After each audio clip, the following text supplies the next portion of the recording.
අද අපි සාකච්ඡා කරන්න යන්නේ 2015 ස්ට්‍රක්චර් පේපර් එක. මම හිතනවා මේ වෙද්දි හැමෝම විනාඩි 45ක් විනාඩි 50ක් අරගෙන පේපර් එක තනියම කරලා දැන් උත්තර ටික පරීක්ෂා කරන්න බලාගෙන ඉන්නවා කියලා. මේ පේපර් එක ගත්තමත් පුතේ දැන් බලන්න අපි අර මුලින් කතා කරපු පේපර් වලට වඩා එන්න පොඩ්ඩක් නිර්මාණාත්මක පැත්තට පේපරේ නැඹුරු වීමක් දකින්න පුළුවන්. ඒ වගේම පේපරේ තියෙන ප්‍රශ්න පොඩ ඉස්සරහට එන්න දික් වෙන ගතියක් දකින්න පුළුවන්. පළවෙනි ප්‍රශ්නේ ඉඳලා දැන් සාකච්ඡා කරන්න යමු. හරි.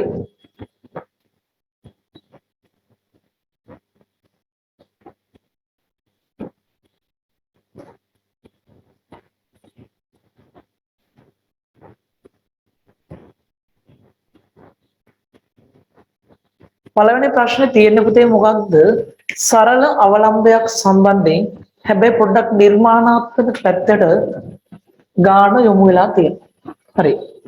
ඔන්න කියනවා ඒ කොටසේ පළවෙනි ගැටලුව දිග එල් වෙච්ච සරල අවලම්බයක චලිතය එක රූපයේ දක්වලා තියෙනවා L සහ ගුරුත්වජ ත්වරණය G ඇසුරෙන් සරල අවලම්බයේ දෝලන කාලාවර්තය T සඳහා ප්‍රකාශනයක් ලියා දක්වන්න.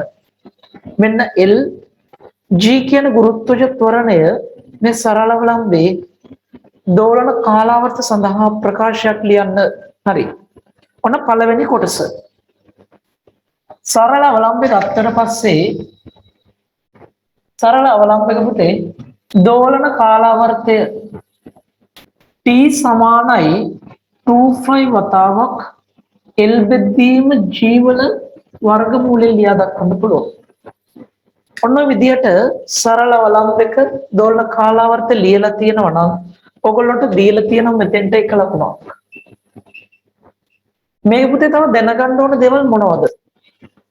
මෙතන L කියලා කියන්නේ සරල අවලම්බ එල්ලපු තන්තුවේ දිග. මේක සඳහා පාවිච්චි කරන්නේ අපි තන්තුවක්. නූලක් නෙවෙයි තන්තුවක්. නූලක් කියන ඇඹරිලා තියෙන එකක් ගන්න නැහැ. තන්තුවක් කිව්ව මේක ඇඹරිලා නැහැ. ඇඹරිලා නැති තන්තුවක් තමයි අපි මේකට පාවිච්චි කරන්නේ. ඒක දිග තමයි L කියන්නේ. G කියලා අපි පාවිච්චි කරන්නේ උතෙන්ට සපල ගුරුත්වජ ත්වරණය. ගුරුත්වජ ත්වරණය කිව්වොත් වැරදි. එන්න ඕන සපල ගුරුත්වජ ත්වරණය. ඒ කියන්නේ සපලාගයක්. උදාහරණයක් විදිහට ඔයා හිතන්න සරල අවලම්බයක් අරගෙන උත්තෝලකයක් තුල ඕක එල්ලලා දෝලණය වෙද්දී මෙයා ඉහළට සිම්පල් A කියලා ත්වරණකින් යනවා. අන්නේ වෙලාවේදී මෙතෙන්ට ආදේශ කරන්න ඕන G නෙවෙයි සපල ගුරුත්වජ ත්වරණය වෙච්ච G එකතු කිරීමයි. ඔය ත්වරණය ගුරුත්වජ ත්වරණයට වඩා කුඩා නම් දැන් ඔයා හිතන්න මේ ලිෆ්ට් එක නැත්තම් උත්තෝලකේ පහළට ත්වරණය වෙද්දී A කියලා ත්වරණකින් පහළට ත්වරණය වෙද්දී මෙතෙන්ට දාන්න වෙන්නේ G අඩු කිරීමයි කියලා. ඔන්න ඔය විදිහට මෙතෙන්ට දාන්න සපල ගුරුත්වජ ත්වරණය කියන එක අපි දැනගන්න ඕන දෙයක්. හරි නේද? ඔන්න පළවෙනි කොටස ඉවරයි. ඊළඟට යමු දෙවෙනි කොටසට. සරල අවලම්බය භාවිතා කර G අගය සොයන විද්‍යාගාර පරීක්ෂණයේදී 0.5ක නිර්වද්‍යතාවයකින් කාලය මැනිය හැකි. අන්න 0.5ක නිර්වද්‍යතාවකින් කාලය මැනිය හැකි විරාම ගටිකාවක් ඔබට සපයා ඇත. එහෙනම් මෙයාගේ කුඩාම මිනුම කොච්චරයිද 0.5යි තප්පර. T දෝලන කාලාවර්තයේහි නිමානිත අගය 2යි තප්පර. අන්න දෝලන කාලාවර්තක අගය තප්පර 2යි. T හි ප්‍රතිශත දෝෂය 100% දක්වා අඩු කර ගැනීමට ඔබ විසින් ගත යුතු අවම දෝලන සංඛ්‍යාව නිර්ණය කරන්න. හරි. ඔයා දැනගන්න ඕන දෙයක් තමයි පුතේ දෝලනයක් වෙද්දී ඔය දෝලනයට අදාළව අපි ගණනය කිරීම කරද්දී විරාම ගටිකාවකින් අපිට දෝලන ගාණක් මනින්න වෙනවා. අපිට එක දෝලනයක් මනින්න ගියොත් විරාම ගටිකාවකින් ඔක ප්‍රතිශත දෝෂේ ඉතා ඉහළයි 100ට වඩා වැඩි. අන්නේ නිසා අපි යෝකෙදි කරන්නේ දෝලන යම්කිසි ප්‍රමාණයක් මැනලා ඒකට අදාළව දෝලන ගානෙන් බෙදලයි අපි එක දෝලන කාලාවර්තයක් හොයාගන්නේ. ඔතන හේතුව උපකරණයේ සිදුවන ප්‍රතිශත දෝෂය අවම කර ගැනීමයි අරමුණ. දැන් එතකොට අපි දන්නවා ප්‍රතිශත දෝෂ කියන්නේ මොකක්ද පුතේ? මම නිල් පෑනේ කියන්නේ අමතර දේවල් හරි. ප්‍රතිශත දෝෂය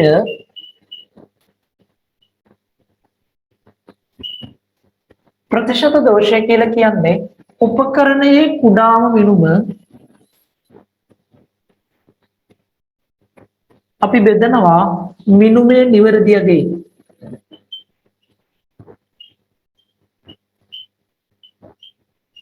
ಗುಣ කරනවා 100ට 100. දැන් මෙතන ප්‍රතිශත දෝෂ 100ට 1යි. 100ට 1යි. කුඩාම මිනුම 0.5යි තප්පර අපිට කියනවා එක දෝලන කාලාවර්තයක් තප්පර 2යි මම හිතන්නම් n කියලා ප්‍රමාණයක් මේකෙදි දෝලන සිදු වෙනවා. මනින ගාන n.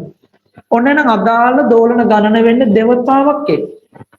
ಗುಣ වෙන්න ඕන 100ට 100. ඔතනින් එනව නේද n කියන්නේ 50 බෙදීම 2යි. n වලට එනවා 25යි කියලා. එහෙනම් දෝලන ගණන කොච්චරයිද? 25යි. ඔන්න ඔය විදියට දෝලන ගණන 25ක් හොයලා තියෙනවා නම් ඔයාලට එක ලකුණක් හම්බ වෙනවා. මෙතනදී මේ හදන ක්‍රමයක් අවශ්‍ය නැහැ. අවශ්‍ය වෙන්නේ මේ 25 කියන එක ගන්න එක. එතකොට තේරුම් ගන්න පුතේ ඔයා එහෙනම් මේ පැට්‍රිකල් එක කරද්දී අඩුම තරමින් දෝලන 25ක් ගන්න ඕනේ. 25ට වඩා වැඩිපුර ගත්තොත් මොකද වෙන්නේ? 25ට වඩා වැඩිපුර ගත්තොත් ප්‍රතිශත දෝෂය තවත් අඩු වෙනවා 100ට වඩා. දෝලන ගාන වැඩි වෙන්න ප්‍රතිශත දෝෂය අඩු වෙනවා. එහෙනම් වැඩි වෙන තරමට හොඳයි. හැබැයි මේක අධික ලෙස වැඩි වුණොත් තව දෝෂයක් මේක වෙනවා. ඒක තමයි මෙයා වැඩිපුර දෝලන වෙන්න ගත්තොත් වැඩිපුර දෝලන ගානක් ගණනය කරන්න ගත්තොත් ඔක සිදු වෙන්නේ පුතේ පරිමන්දිත දෝලන. අන්නේ පරිමන්දිත දෝලනින්දා හැකියාවක් නැහැ. ඔයා හිතන දෝලන 50ක් ගත්තොත් සමහර වෙලාවට දෝලන 50ක් වෙන්න කලින් අවලම්බ බට්ටන් නිශ්චල වෙන්න පුළුවන්. අන්න ඒ නිසා 25ට වඩා වැඩියෙන් 30ක් 35ක් වගේ සැලකිය යුතු ගාණක් ගන්න එක තමයි වඩාත් නිවැරදි වෙන්නේ. ඔන්න B කොටස හරි. ඔතනින් පස්සේ අපි යන් C කොටසට. අනාවර්ග පද්ධතියක් භාවිතා කර දෝලන කාලාවර්තය T වඩාත් නිවැරදිව නිර්ණය කිරීම සඳහා ශිෂ්‍යෙක් විසින් විද්‍යුත් ක්‍රමයක් සැලසුම් කරනවා.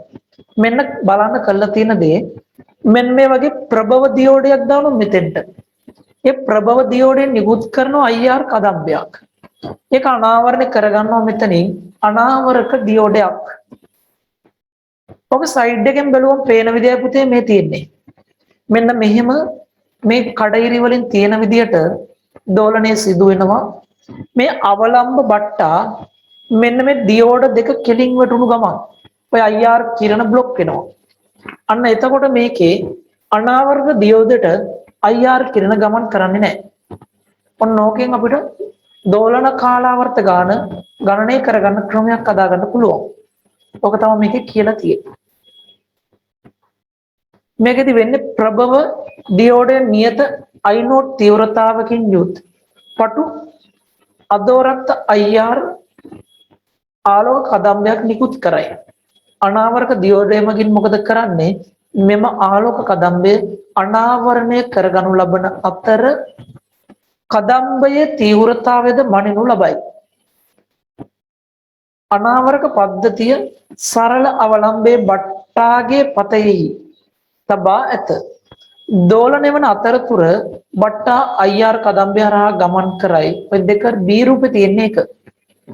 බට්ටා IR කදම්බය අවහිර කරන වෙලාවේදී අනාවරක දියෝඩේ ශූන්‍ය සංඥාවක් ඇති වෙන්නේ. එසේ නොවන වෙලාවට I not නියත තීව්‍රතාවකින් යුත් සංඥාවක් ලබා දෙනවා. අන්න සංඥාවක් දෙන්න නියත තීව්‍රතාවකින්. බට්ටා දෝලණය වන විට කාලය සමග අනාවරක සංඥාවේ තීව්‍රතාව විචලනය පාත ප්‍රස්ථාරය තියෙනවා. මෙන්න ආරම්භක මොහොතේ මෙන්න බිඳුව කියන වෙලාවේ T not කියන කාල ප්‍රාන්තරයට අදාළ කුඩා කාල ප්‍රාන්තරයට අදාළව සංඥාව බිඳුවක් වෙලා කියන්නේ පුතේ ඔය වෙලාවේදී ඔය දියෝඩ දෙක අතරයි අවලම්බ බට්ටා පවතින්නේ. ආයමත් තප්පර 1.5ක් වෙද්දි සංඥාව බිඳුව වෙලා අවලම්බ බට්ටා ආයමත් ඉන්නේ ඔය දියෝඩ දෙක හරි මැද අතරේ. ඊළඟට ආයමත් තප්පර 3ක් වෙද්දි සංඥාව බිඳුව වෙලා අන්න තප්පර 3ක් වෙද්දි නැවතත් අවලම්බ බට්ටා මෙන්න එම හරි කෙලින් මේ රේඛාව මත පවතිනවා. හරි. දැන් ගානට තුන රූපේ පෙන්වලා තියෙනවනේ පරිගණක තිරය මත දිස්සු එවැනි ප්‍රස්ථාරයක් වන අතර හරි වාත රෝධය නිසා ඇති කරන බලපෑම නොගැනිය හැකි අවස්ථාවක වාත ප්‍රතිරෝධ නිසා වෙන බලපෑම නොගැනිය හැකි අවස්ථාවක තමයි ඔය ඇඳලා තියෙන්නේ. ශූන්‍ය අනාවරක සංඥාවට අදාළ කාලාන්තරය T not වේ. හරි. දැන් මොකක්ද තුනර highlight කරලා තියෙනවා වාත රෝධය නැති අවස්ථාවක වෙන්නේ මොකක්ද කියන එක දීලා තියෙනවා. ඔක හිතේ තියාගෙන යන්න. T not වල අගය IR කදම්බය හරහා ගමන් කරන වේගය V සහ බට්ටාගේ විස්කම්බේ D මත රඳා පවතී. අංක 1 V වැඩි කළ විට අංක 2 D වැඩි කළ විට T not අගයට මොකද වෙන්නේ කියලා යන්න. මෙන්න මෙහෙමයි පුතේ ඔක තියෙන්නේ. මේක තියෙන්නේ මෙන්න මේ වගේ ඇටවුමක්. හරි. ඔය ඇටවුම හදාගන්න කලින් අපි ඔක ඇටවුම ඇඳලා විස්තර කරන්න කලින් මේ බෝඩ් එකේ ලියපු AB කොටස් දෙකෙන් ඕගොල්ලන්ට වැදගත් දේවල් තියෙනම් මම පොඩි වෙලාවක් දෙන්න ලියා ගන්න. එතනින් පස්සේදී මම අනිත් දේවල් ටික හදනවා එහා කෙළවරේ ඉඳලා බෝඩ් එකේ. හරිද? ඔතන අවශ්‍ය දේවල් ටික ලියාගෙන ඉන්න. දැන් පුතේ මේක වෙන්නේ මෙන්න මේ විදිහට අවලම්බ බට්ටෙක් ඇවිල්ලා අවලම්බ බට්ටා මෙන්න මෙතන මෙන්න මේ විදිහට එළියටයි ඇතුළටයි මෙහා මෙතනින් දෙපැත්තට මෙහෙම දෝලණය වීමක් සිදු වෙනවා. ඔහොම දෝලණය වෙනකොට වෙන දේ තමයි මෙන්න මෙතනින් මේ අවලම්බ බට්ට කෙලින් මෙතන තියෙන ඩියෝඩයක් මෙත IR කිරණ නිකුත් කරනවා මෙතන අනාවරකයක් තියෙනවා. දැන් මේ අවලම්බ බට්ට මෙහෙම එළියට ඇවිල්ලා මෙහෙම යද්දි මේ ඩියෝඩේ හරහා යනවා. අනේ යන මොහොතට අදාළව ඔය යන මොහොතට අදාළව මෙන්න මෙතනින් යන මේ කිරණ බ්ලොක් වෙනවා. ඔය කිරණ බ්ලොක් වෙනකොට ඒ වෙලාව තමයි T not පරතරයක් තියෙන්නේ. එතකොට ඔයා දැනගන්න ඕන මෙයාගේ විස්කම්භය කැපිටල් D නම්. කැපිටල් D විස්කම්භයක් තියෙනවා නම් මෙතනින් T not කාලය කියන්නේ ඔන්න D දුර ගමන් කරන්න ගත වෙච්ච කාලය. මේ කිරණ හරහා D not කියන විස්කම්භේ ගමන් කරන්න ගත වෙච්ච කාලයයි ඕක අපිට පුතේ කියන්නේ T not කියලා. හරි. දැන් ගානට යමු.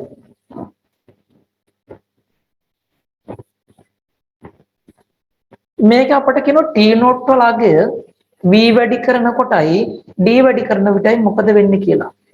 අංක 3.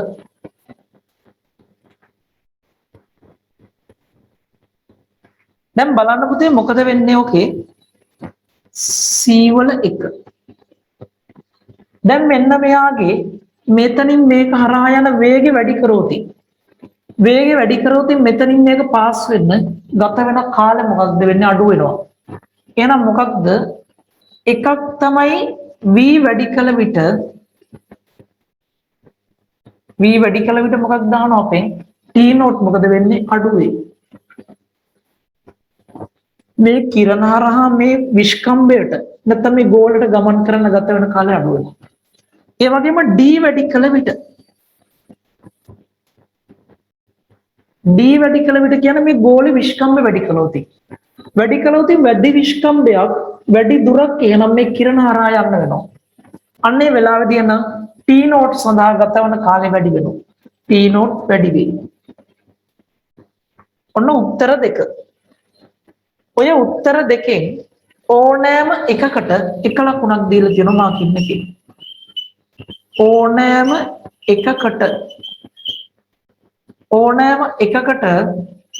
ලකුණු 1යි. C වල 1.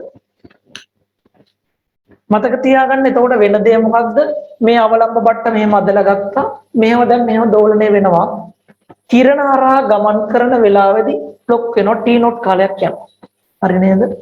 C වල 1. C වල 2ට යමු.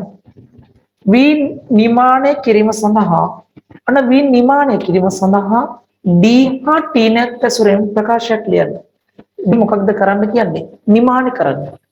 මෙන්න මේ කිරණ හරහා D කියලා දුරක් ගමන් කරන්න මෙයාට ගත වෙනවා T නෝට් කාලයක්. අන්න එන ඔයාට දාන්න තියෙන සමීකරණය මොකක්ද? නිමාණය කරන්න යන්නේ? අපිට නිමාණය කරන්න යන්නේ V හොයන්නයි යන්නේ. එහෙනම් ඔය V කියන කෙනා අපිට ලියන්න පුළුවන් V සමානයි දුර මේක හරහා ගමන් කරන විශ්කම්භයට අදාළ දුරක් D ගත වෙච්ච කාල T නෝට්. ඔන්නෝම ලියන්න පුළුවන්. එහෙම නැත්නම් D සමානයි V T නෝට් කියලා ලිව්වොත් ප්‍රශ්නයක් නැහැ. ඔන්න ඔය දෙකේ එකක් ලියලා තියෙනවා නම් එක ලකුණක් හම්බ වෙනවා. මෙතන පුතේ ලැබෙන්නේ මේ නිවැරදි මගේද නැහැ. මේ ලැබෙන්නේ නිමාණය කරපු වගේක්. නිමාණය කරනවා කියන්නේ අපි උපකල්පනය කරනවා හරියටම මේ ගෝලේ මේ කිරණ හරහා ගමන් කරන්නේ මං කිරණයක් ඇන්දොත් මෙහෙම.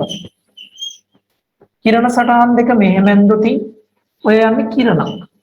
මෙන්න මේ කිරණ හරහා දෝලණය වෙන අවලම්බ බට්ටගේ හරියටම තියෙන්නේ විශ්කම්භය හරහා තමයික තියෙන්නේ කියලා හිතමු. එතකොට මම මෙහෙම චලිත වෙද්දි හරියටම විශ්කම්භය හරහා කිරණ තියෙනවා. එහෙනම් D දුරක් ගමන් කරනවා. එහෙනම් අපිට උපකල්පනයක් කරන්න වෙනවා. හරිද? ඒකයි නිමාණය කරනවා කියලා කියන්නේ. 3 රූපයේ දී ඇති ප්‍රස්ථාරයට අනුව T අගය කුමක්ද? මෙන්න ප්‍රස්ථාරයට අනුව T වල අගය කොච්චරද? ආවර්ත කාලය කොච්චරයිද?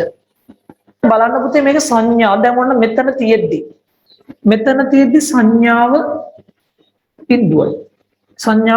T නෝට් කාලයක් එනවා. ආයෙ මෙයා මෙහෙට ඇවිල්ලා ආයෙ මෙයා මෙතන යද්දි ඔන්න ආවර්ත කාලෙකින් භාගයයි. එතකොටත් ආයි බ්ලොක් වෙනවා. ආයි එහා පැත්තට ගිහිල්ලා ආයි නැවතත් මෙතෙන්ට එනකොට බ්ලොක් වෙනවා. එහෙනම් ආවර්ත කාලයක් යද්දී අවස්ථා කීයක බ්ලොක් වෙනවද? අවස්ථා 3ක් බ්ලොක් වෙනවා. අවස්ථා 3ක් බ්ලොක් වෙලා තියෙනවා. එහෙනම් මේකට අදාළව බලන්න ওই රූපයට අනුව තප්පර 3ක ආවර්ත කාලයක් තමයි ගන්න වෙන්නේ. අවස්ථා 3ක් බ්ලොක් වෙලා ආරම්භයේදී තිබ්බා මෙහෙට ඇවිල්ලා මෙතනින් යද්දී එකයි එහෙට ගිහිලා මෙහෙට එද්දී අන්න පූර්ණ දෝලන එකක් වෙද්දී මෙතන ගමන් 3ක් බ්ලොක් වුණා. එහෙනම් මෙයාගේ ආවර්ත කාලය වෙන්නේ T සමානයි 3යි තප්පර. නිවැරදි ඒකක සමග තියෙනම් විතරයි එක ලකුණක් හම්බෙන්නේ. තප්පර කියන එක නැත්තම් ලකුණු නැත. තප්පර නැත්තම් ලකුණු නැත. ඔන්න පුතේ C කොටස ඕමයි හදන්නේ. හරි. අපි යන් ඊළඟට D කොටසට. D කොටස කියනවා බට්ටාගේ උපරිම වේගය Vm නිර්ණය කිරීම සඳහා ශිෂ්‍යයා විසින් අනාවරක පද්ධතිය බට්ටාගේ ගමන් මාර්ගයේ වඩාත්ම සුදුසු ස්ථානයේ තුන රූපේ පෙන්වා ඇති ප්‍රස්ථාරයට සමාන ප්‍රස්ථාරයක් ලබා ගන්න තබනවා. බට්ටාගේ උපරිම වේගය තමයි අපි නිර්ණය කරන්න යන්නේ. එහෙනම් අපි කොතනද ඔක තියන්න ඕන? වේගය උපරිම වෙන්නේ අවලම්බ බට්ටේගේ දෝලන කේන්ද්‍රය. එහෙනම් ඌ තියන්න ඕන කොතනින්ද? මෙන්න මේ දෝලන කේන්ද්‍රය ළඟින් තමයි මෙන්න මෙයා ගෙනහිල්ලා තියන්න ඕන අනාවරක පද්ධතිය. ඒ පිහිටීමේ. හරි. මෙන්න A වලින් හරි B වලින් හරි තැබිය යුතු දේ සඳහන් කළා. ඒකට හේතුව දෙන්න. එතනදි තමයි පුතේ මෙයාගේ වේගෙ උපරිම වෙන්නේ. මෙන්න මෙතනින් මේක ගෙනහිල්ලා තිබ්බොතින් දෙපැත්තට මෙය වෙන්න මෙතනදි තමයි මෙයාගේ දෝලන කේන්ද්‍රය තමයි මෙයාගේ උපරිම ප්‍රවේගයක් පවතින්නේ.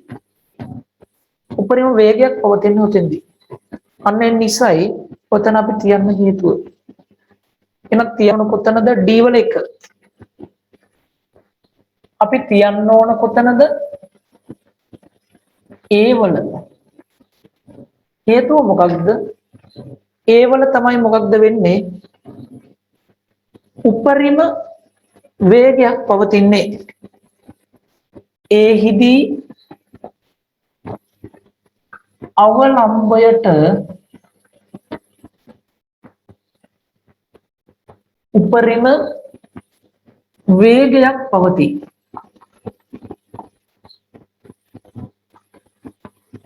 ඔන්නෝම ලියලා තියෙනවා නම් A කියන කෙනා තෝර ගැනීමටයි ඔය නිවැරදි ප්‍රකාශයටයි ඔය දෙකම නිවැරදි නම් හේතුව සමග නිවැරදි පිළිතුරට එක ලකුණක් හම්බෙලා තියෙනවා.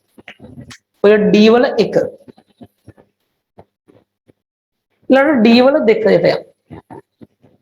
මෙම පරීක්ෂණ සිදු කිරීම සඳහා රූපේ පෙන්වා ඇති සිලින්ඩරාකාර බට්ටා 4 B රූපේ පෙන්වා ඇති ගෝලාකාර බට්ටාට වඩා සුදුසු බව ශිෂ්‍යයා පවසයි. බට්ටන්ට එක වඩි විශ්කම්භයක් ඇතනම් ඔහුගේ ප්‍රකාශ සනාථ කිරීමට හේතුවක් දෙන්න.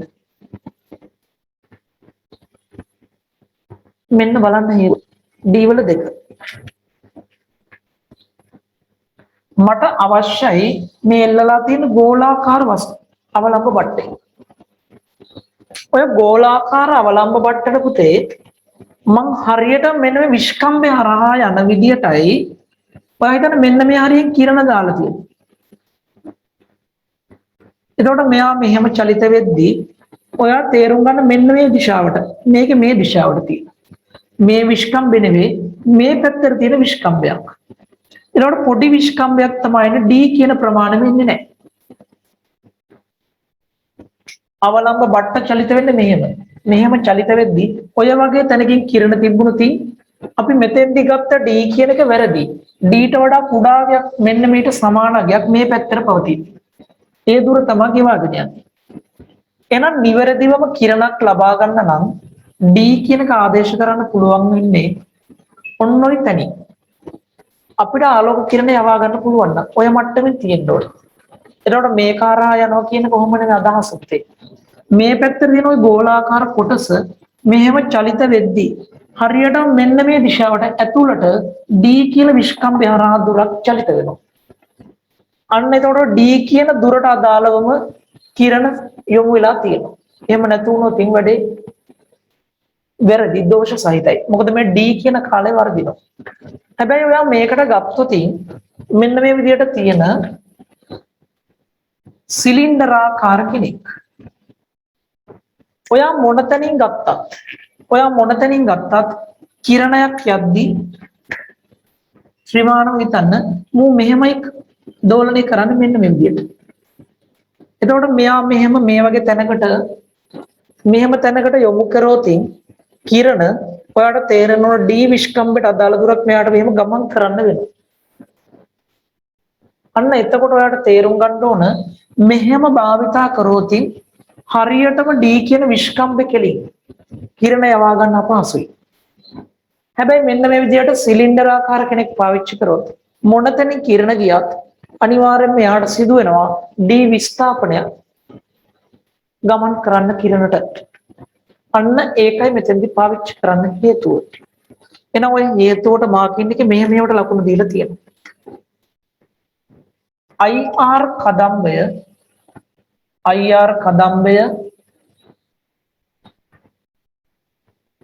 D හරහා D නැත්තම් විශ්කම්භය හරහා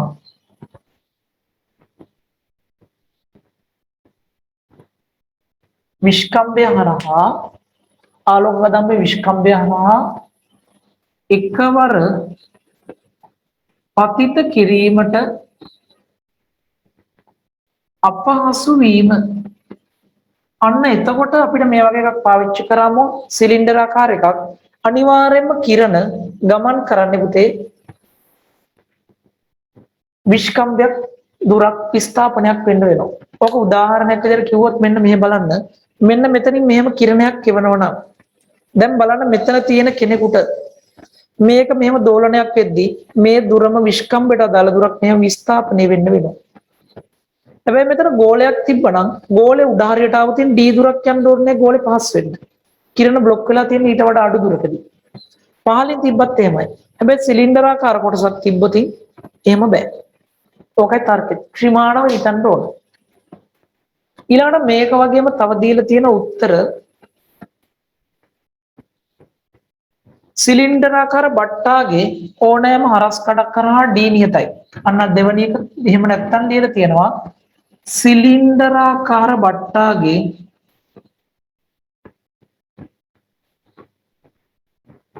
ඕනෑම හරස් කඩක් කරහා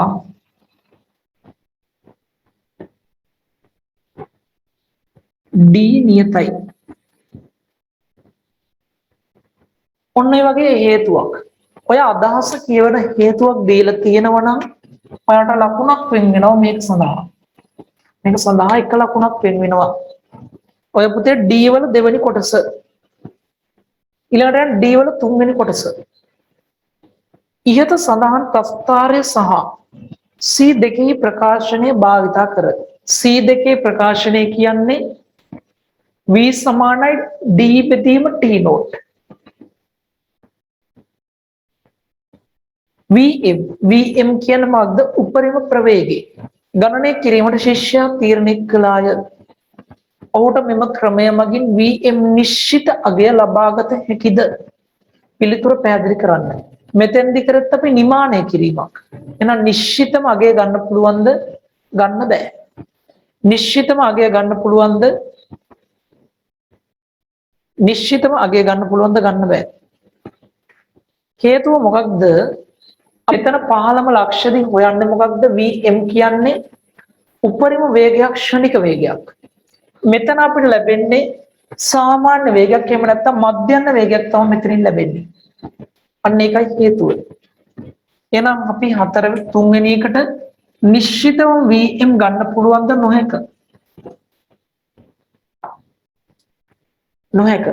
හේතුව විදිහට දීලා තියෙනවා Vm කියන්නේ පහළම ලක්ෂයේදී ක්ෂණික වේගයයි අප ලබාගෙන ඇත්තේ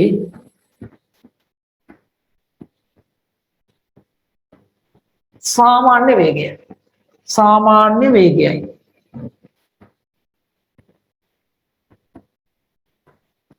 අපි ලබාගෙන ඇත්තේ සාමාන්‍ය වේගයයි. අන්න දෙක කියවෙන්න ඕන. මෙතන මේ ගණනය කරන්න පෙර පහළම ලක්ෂය. අවලම්බයක් චලිත වෙද්දී දෝලණය වෙද්දී මෙන්න පහළම ලක්ෂ්‍ය ක්ෂණික වේගය තමයි අපි ගන්නෙ. දෝලන කේන්ද්‍රයට අදාළව. හැබැයි මෙතන මේ තියෙන්නේ මොකක්ද? අපි මේ අරන් තියෙන්නේ ඇවරේජ් එකක්. ඒ කියන්නේ සාමාන්‍ය අගයක්, මධ්‍යම අගයක්. ඒ නිසා ඔයාගේ අන් දෙකක්. ඒ නිසා නිවැරදිම අගය මේකෙන් ගන්න බෑ. හරිද? ඔන්න ඔය හැදුවේ මම D කොටස දක්වා ටික හැදුවා. C කොටසයි D කොටසයි. ඔය දෙත් ත්‍රිමාණව තේරුම් ගන්න පුළුවන් වෙන්න ඕන. හරි. ඔන්න තෙන්ට දක්වා පුතේ. මේ දක්වා අවශ්‍ය දේවල් තියෙන බෝඩ් එකේ ලියා ගන්න. පොඩි වෙලාවක් ඔයාලට දෙන්න.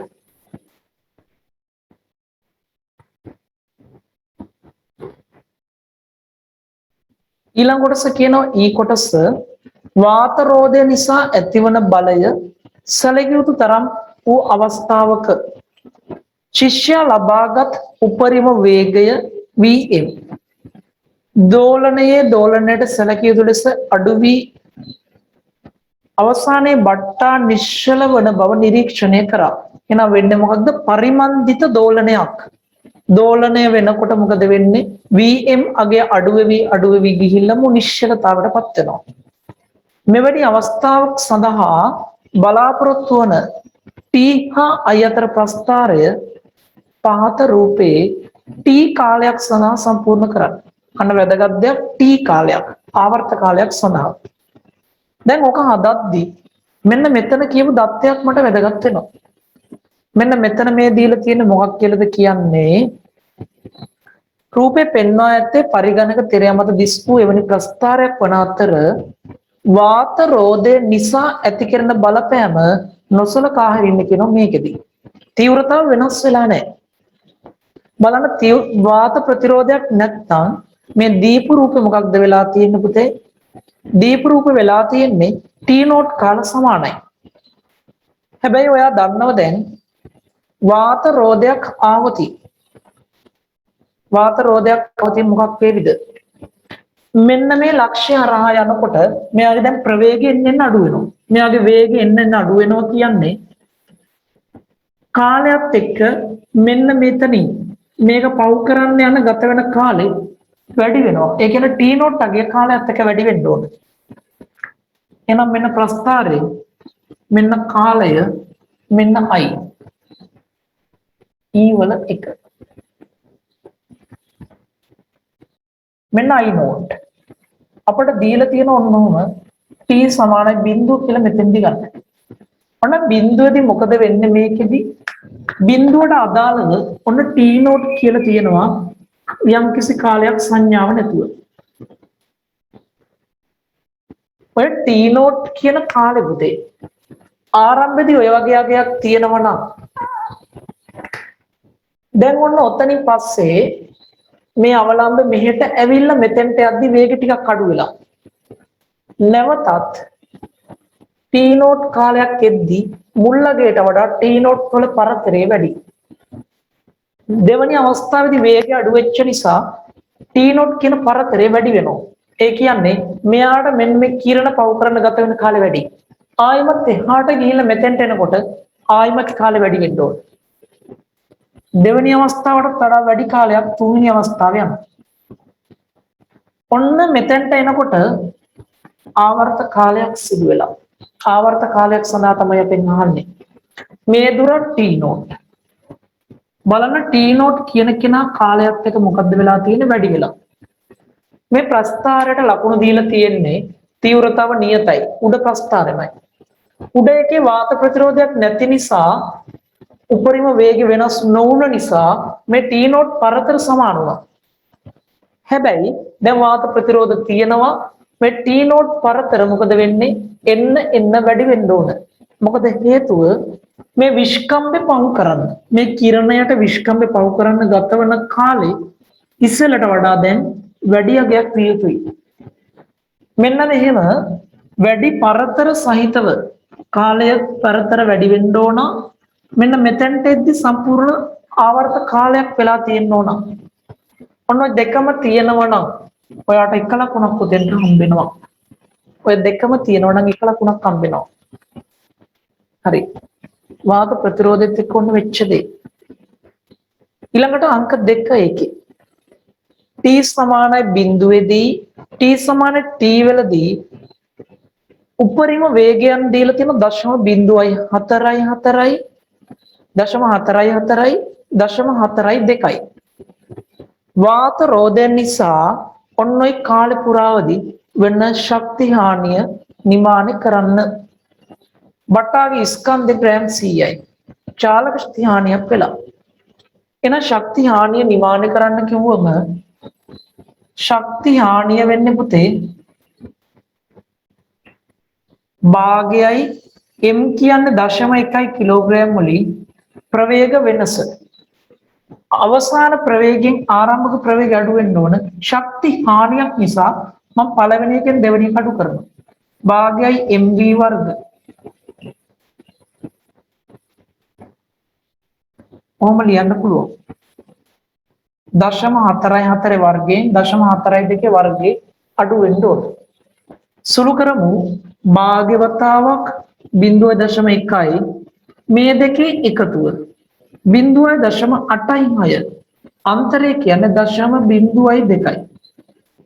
ඔනක සුළු කරාට පස්සේදී ඔයාට එනවා පුතේ 8.6 ගුණ කිරීම 10 ඍණ 4යි ජූල් කියලා. ඔන්න මේ ශක්ති හානි හොයපු එකට ඕගොල්ලන්ට ලකුණු දීලා තියෙනවා මෙහෙම. මේකට ලකුණු දීලා තියෙනවා නිවැරදි ආදේශය කරලා තියෙනම් එක ලකුණයි. එහෙම නැත්නම් නිවැරදි පිළිතුර අරන් තියෙනම් එක ලකුණයි. මෙන්න මේ ආදේශයට හෝ නිවැරදි පිළිතුරටයි ලකුණ හම් වෙන්නේ. ආදේශයට හෝ නිවැරදි පිළිතුරට ඔය දෙකෙන් එකකටයි ඔය ලකුණ යොමු වෙන්නේ. ඔයා ආදේශ කරලා තියෙන උත්තර වැරදුනට කමක් නැහැ ලකුණ දීලා. හැබැයි ඔයාගේ ආදේශ වැරදිලා මොන හරි වෙලා කොහොම හරි නිවැරදි උත්තරේ ලියලා තියෙනම් ලකුණක් හම්බ වෙනවා. ඔන්න ඔය විදියටයි පුතේ පළවෙනි ගැටලුව අවලම්බ බට්ටයි ගන්න ඉවර වෙන්නේ. අපට හිතෙන්නේ අවලම්බ බට්ටෙක් කිව්ව ගමන් පට්ට ලේසි. විභාගෙට ගිහින් ආවම අපි කියන්නේ මොකද්ද? අවුලක් නැහැ. අවලම්බ බට්ටෙක්ගේ ගානක් තිබ්බ කොට දාගත්තා. හැබැයි මේක තිබ්බේ අවලම්බ බට්ටෙක්ගේ පොඩි දෙයයි. ප්‍රායෝගික ලෝකේ හිතන්න දේවල් ගොඩක් ඔබේ තිබ්බා. ඔය ගැටලුව මම හිතන්නේ අවලම්බ බට්ටෙක්ගෙන් ගණන් හදනවා නම් හොඳම නිර්මාණාත්මක ගැටලුවක් විභාගයට කලින් ආයිත් හදලා යන්න. හරිද? ඔය හැදුවේ පළවෙනි ගැටලුව අවශ්‍ය දේවල් ලියා ගන්න. ඊළඟට අපි දෙවෙනි එකට එනවා. හරි. අපි දෙවෙනි ප්‍රශ්නට යමු.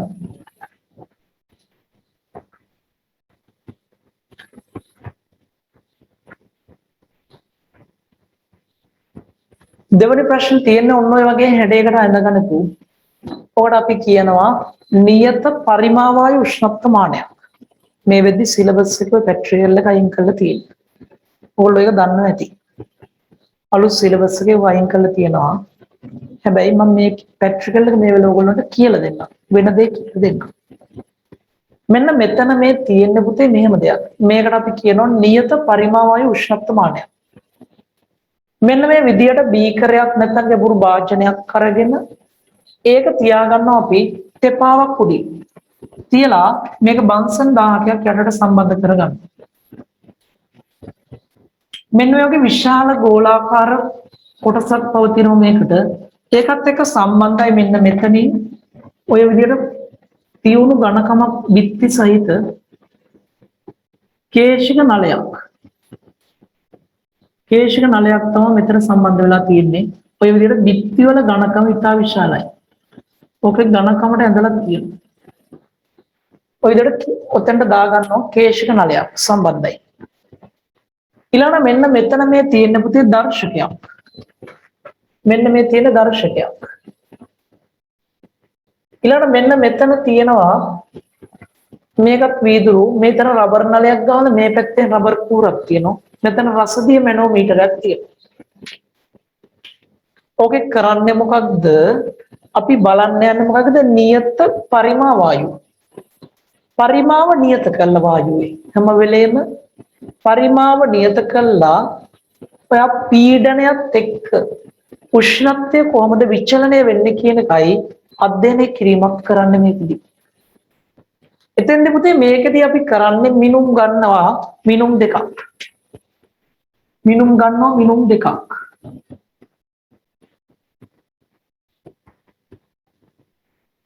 ඔය විදිහට පරිමාණයක් තියෙනවා. එකක් තමයි මිනුම් දෙකෙන් එකක්. මෙන්න මේ රසදිය මට්ටම් අතර උස. රසදිය මට්ටම් අතර පරතරය. අනිත් එක තමයි මේ ජලයේ උෂ්ණත්වය උෂ්ණත්වමානය ගන්නවා.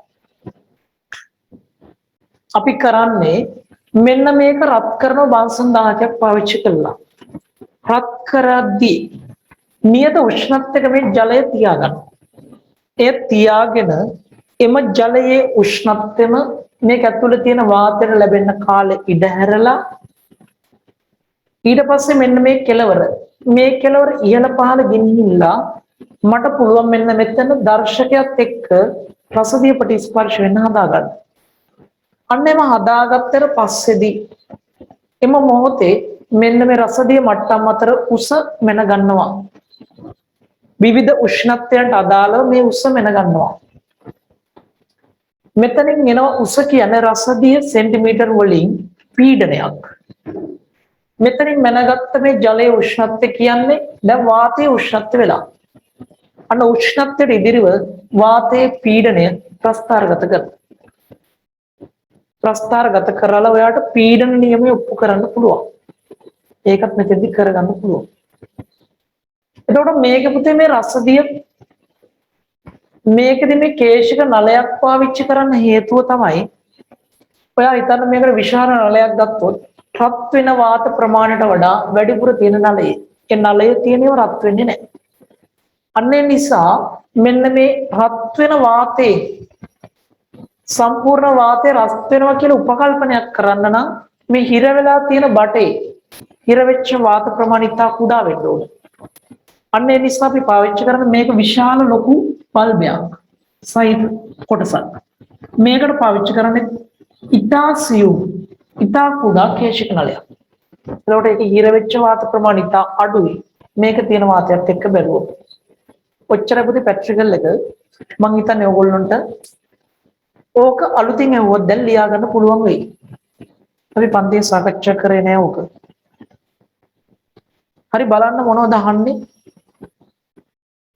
වායුවක් සඳහා පීඩන නියමයේ යෙදීමට හැකිවන්නේ වායුවට අදාළ විචල්්‍ය රාශි දෙකක් නියතව තබාගත්තේ නම් පමණි. අන පීඩන නියම යොදන්න නම් මොනවද නියත වෙන්න ඕන? වායුවේ ස්කන්ධයයි වායුවේ පරිමාවයි නියත නම් විතරයි පීඩන නියම යොදන්න පුළුවන්. සිම්පල් ඒ වලට උත්තරේ නම් මොකක්ද? වායුවේ ස්කන්ධය වායුවේ පරිමාව. ඔය දෙක නියත වෙලාවෙදි තමයි පීඩන නියම යොදන්න පුළුවන්. මොකක්ද අපි කියන්නේ? පරිමාව නියත අචල වායු ස්කන්ධයක පීඩනය ඒ නිරපේක්ෂ උෂ්ණත්වයට අනුලෝමව සමානුපාතිකයි. පීඩන නියම කියන්නේ ඕක. අචල වායු ස්කන්ධයක් කියන්නේ ස්කන්ධ නියතයි. පරිමාව නියත. අන්න පරිමාව නියතයි. පරිමාව නියත අචල වායු ස්කන්ධයක පීඩනය නිරපේක්ෂ උෂ්ණත්වයට අනුලෝමව සමානුපාතිකයි. එහෙනම් මෙන්න මේ දෙන්න තියෙනවා නම් විතරයි ඔයාට ලකුණක් හම්බෙන්නේ. ඔය දෙන්න තියෙනවා නම් විතරයි ඔයාට ලකුණක් හම්බෙන්නේ. වෙන වෙන දේවල් ලිව්වට ලකුණු නැත. ඊළඟට අංක 2 B වලට යමු.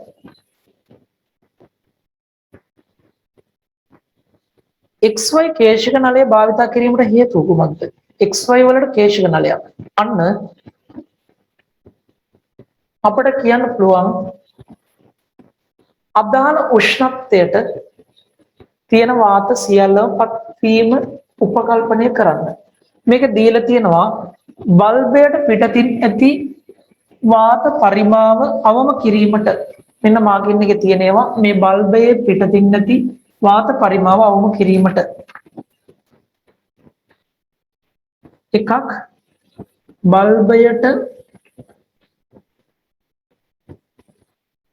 පිටතින් ඇති වාත පරිමාව අවම කිරීමට. ඔහොම ලියලා තියෙනවා නම් එක ලකුණක් ඔයාට හම්බ වෙනවා. එහෙම නැත්නම් තව ඔකට ලියලා තියෙනවා මනින උෂ්ණත්වය නොමැති වාත පරිමාව අවම කිරීමට. මනින උෂ්ණත්වය නොමැති වාත පරිමාව අවම කිරීමට. ඔන්න ඔය දෙකෙන් ඕනෑම එකකට B කොටස සඳහා ලකුණු හම්බ වෙනවා. එකක් කියවෙන්න ඕන අදහස මොකක්ද? මෙන්න මේ බල්බේ නැතුව පිටතින් පවතින වාත පරිමාව කුඩා කරගන්නවා කියන එක. ඔය අදහස තිබිය යුතුයි. ඊළඟට යන C කොටසට මෙම පරීක්ෂණයේදී ජල තාපකයේ උෂ්ණත්වය ඉහළ නැංවීම සෙමින් සිදු කිරීමට අවශ්‍ය වන්නේ ඇයිදයි පැහැදිලි කරන්න. අන්න ජල තාපකයේ උෂ්ණත්වය සෙමින් වැඩි කරන්න හේතුව මොකක්ද? පුතේ සාමාන්‍යයෙන් මේකේ පාඨාංග ගණිතදී මෙයාගේ ජල තාපකයේ උෂ්ණත්වය සෙල්සියස් 1ක් 2ක් වැඩි කළා ඊට අනුරූප පාඨාංග ගන්නෙ නැහැ. මොකද සෙල්සියස් 1ක් 2ක් මේ වාතයේ උෂ්ණත්වය වැඩි වුණාට සැලකිය යුතු රසදිය කඳේ වෙනසක් දකින්න කියාවක් නැහැ. සාමාන්‍යයෙන් අපි ගන්නේ සෙල්සියස් අංශක 10 10 වගේ උෂ්ණත්වය වැඩි කරයි ඊට අනුරූපව මෙතන උසවල් මනින්නේ. එතකොට මොකද අහනවා සෙමින් රත් කරන්න හේතුව? මට මේක තව වැදගත් දෙයක් අඳින්න අවශ්‍යුණා. මේක තියෙන්න ඕන මොකක්ද? මන්තයක් පවතින්න ඕන. මේක සෙමින් රත් කරන්න හේතුව මොකක්ද? අපි මනින්නේ මොකක්ද? අපි මනින්නේ ජලයේ උෂ්ණත්වය. අපිට මනින්න අවශ්‍ය මොකක්ද? මනින්න අවශ්‍ය මේක තුල වාතයේ උෂ්ණත්වය. අන්න එහෙනම් අපි මනින්නේ ජලයේ උෂ්ණත්වය. අපිට මනින්න අවශ්‍ය වාතයේ උෂ්ණත්වය.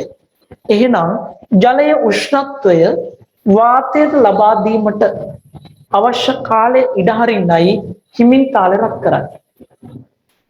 මැනිය යුතු වන්නේ වාතයේ උෂ්ණත්වයයි. නමුත් මනිනු ලබන්නේ ජලයේ උෂ්ණත්වයයි. ජලයේ උෂ්ණත්වය වාතයට ලැබීමට අවශ්‍ය කාලය ඉඩ හැරීමටයි හිමින් රත් කරන්නේ. ඔන්න හේතුව. ඕක මාකින් එකේ තියෙනව මෙහෙම ලියලා මාකින් එකේ ඔයාලට දීලා තියෙන ඔන්න ඔය අදහස තියෙන්න ඕන. ජලයේ හා බල්බය තුල වාතයේ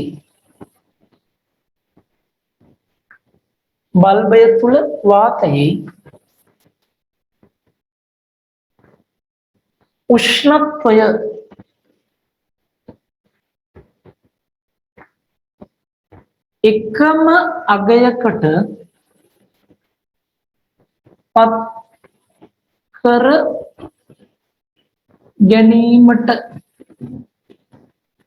එකම අගයකට පත් කර ගැනීමට ජලයෙන් හා බල්බය තුල වාතයේ උෂ්ණත්වය එකම අගයකට පත් කරගන්න.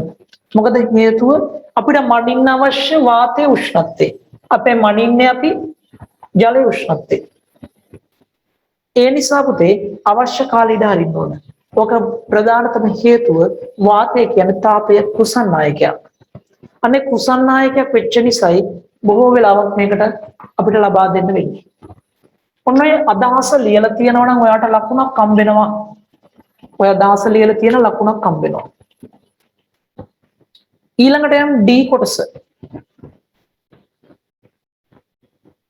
ජලයේ උෂ්ණත්වය කිසියම් අගයක පවත්වා ගත්තද බල්බය තුල වාතයේ උෂ්ණත්වය එම අගයට පැමිණ ඇති බව ඉන් තේරුම් යන්නේ නැත. මෙම පරීක්ෂණයේදී බල්බය තුල වායුවේ උෂ්ණත්වය ජලයේ උෂ්ණත්වයට පැමිණ ඇද්දයි කියලා පරීක්ෂා කරගන්න කොහොමද කියලා අහනවා. මෙන්න මෙහෙමයි කරන්න පුතේ. මෙන්න මෙයා උෂ්ණත්වමාන පාඨාංක නියතගයක තියාගෙන අපි බලන් ඉන්නවා මෙන්න මේ රසදිය මට්ටම් දෙක අතර පරතරේ. රසදිය මට්ටම් දෙක අතර පරතරේ විචලනය වෙනවද කියලා. අන්න එම විචලනයක් වෙනවා නම් කාලයත් එක්ක තවමත් මේ වාතයට මේ උෂ්ණත්ව ජලයේ උෂ්ණත්වය ඇවිල්ලා නැහැ. හැබැයි ඔන්න ඔය දෙන්න අතර විචලනයක් නැති වුණා කියන්නේ ජලයේ උෂ්ණත්වයේ වාතයට ලැබිලා. ඔන්නෝමයි තේරුම් ගන්න ඒකට උත්තරේ වෙන්නේ. එහෙනම් උත්තරේ කොහොමද එන්න ඕන? D කොටස ජලයේ උෂ්ණත්වය නියත කර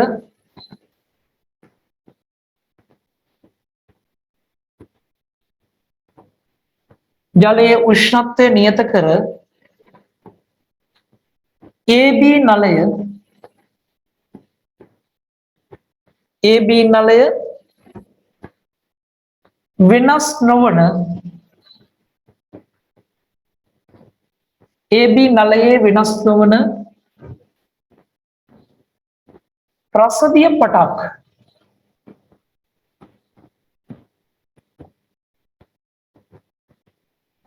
ලැබෙන විට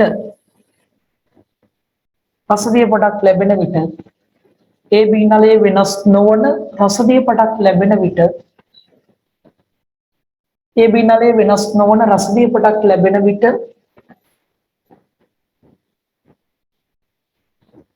මොකද වෙලා තියෙන්නේ? ජලයේ උෂ්ණත්වය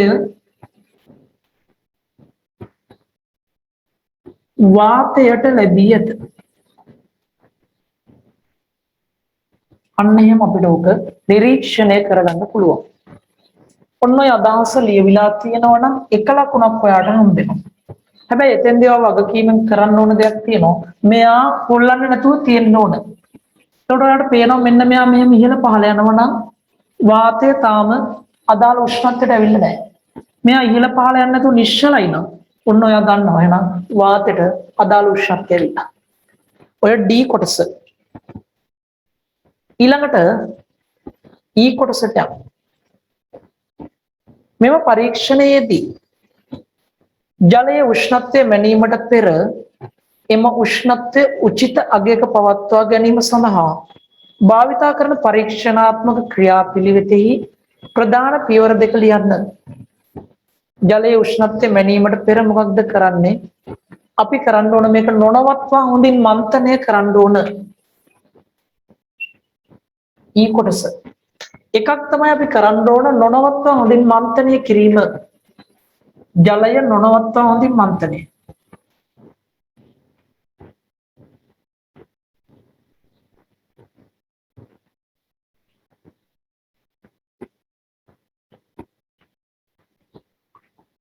නොනවත්වා හොඳින් මන්ථනය. ඔකට දෙනවා නොනවත්වා හොඳින් මන්ථනය කිරීමයි උත්තර දෙකක් ලියලා තියෙන්න ඕන. දෙකම ලිව්වොත් තමයි ලකුණ හම්බෙන්නේ. අනිත් එක ලියන්න පුළුවන් පුතේ මොකක්ද? මෙන්න මේ 1000කය අදාළ උෂ්ණත්වයට ආවට පස්සේදී 1000කේ දැල්ල අඩු වැඩි කළා උෂ්ණත්වය නියතකයක තියාගන්න පුළුවන්. එහෙම නැත්නම් මෙයා බන්සන් 1000කේ එළියට ගන්නවා ආයි උෂ්ණත්වය අඩු වෙන්න යන කිට්ටුවේ දිහායි ලං කරනවා. කොහොම කළත් ඔය උෂ්ණත්වය නියතව අපිට තියාගන්න පුළුවන් කාලයක්. එකක් තමයි ඕක. එහෙම නැත්නම් බන්සන් 1000කේ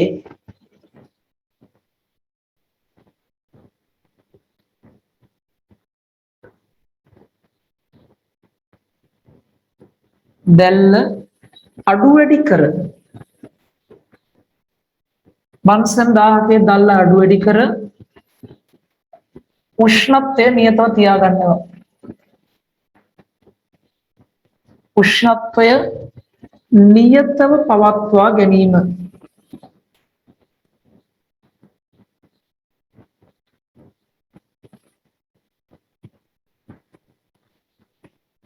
ඔන්නෝම කරනවා නම් ඔම කරන්න පුළුවන් නම් ඔයාට එක ලකුණක් ඔය දෙකට දීලා තියෙනවා.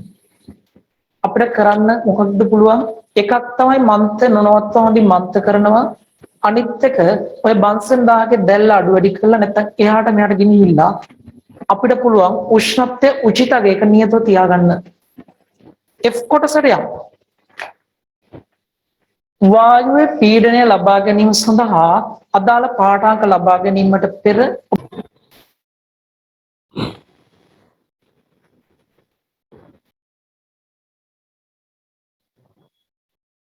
හරි පුතේ එතකොට මෙන්න E කොටසට අදාළව ජලය නොනවත්වා හොඳින් මන්ථනය බන්සන් 1000කේ දැල්ව අඩු වැඩි කරලා උෂ්ණත්වය නියතව පවත්වා ගැනීම කියන හේතු දෙකෙන් ලියලා තියෙනවා නම් ඕගොල්ලොන්ට ලකුණක් හම්බ වෙනවා. හරි. ඔතනින් පස්සේ අපි යන් F කොටසට. E වලින් පස්සේ F කොටසට යමු. වායුවේ පීඩනය ලබා ගැනීම සඳහා අදාළ පාඨාංකය ලබා ගැනීමට පෙර ඔබ විසින් අනුගමනය කරන පරීක්ෂණාත්මක පියවරෙහි ප්‍රධානතම පියවර මොකක්ද? අන්න අපි මේකේ පීඩනය ලබා ගන්නට කලින් පාඨ ගන්න කලින් මොකද කරන්න ඕන? මෙන්න මෙතන රසදිය පොටත් එක්ක රසදිය පෘෂ්ඨයත් එක්ක දර්ශකය ස්පර්ශ වෙන්න හදා ගන්න ඕන. අන්න එම හදාගත්තොත් පරිමාව නියතයි වායුවේ. අනේ වායුවේ පරිමාව නියත කරගන්නයි ඔය දේ කරන්නේ. අචල සලකුණ නැත්නම් දර්ශකය මොකද්ද කරන්න ඕන? දර්ශකය ඒ නලයේ රසදිය මට්ටම හා ඒ නලය කියන්නේ මේක. ඒ නලයේ රසදිය මට්ටම හා ස්පර්ශ වන තුරු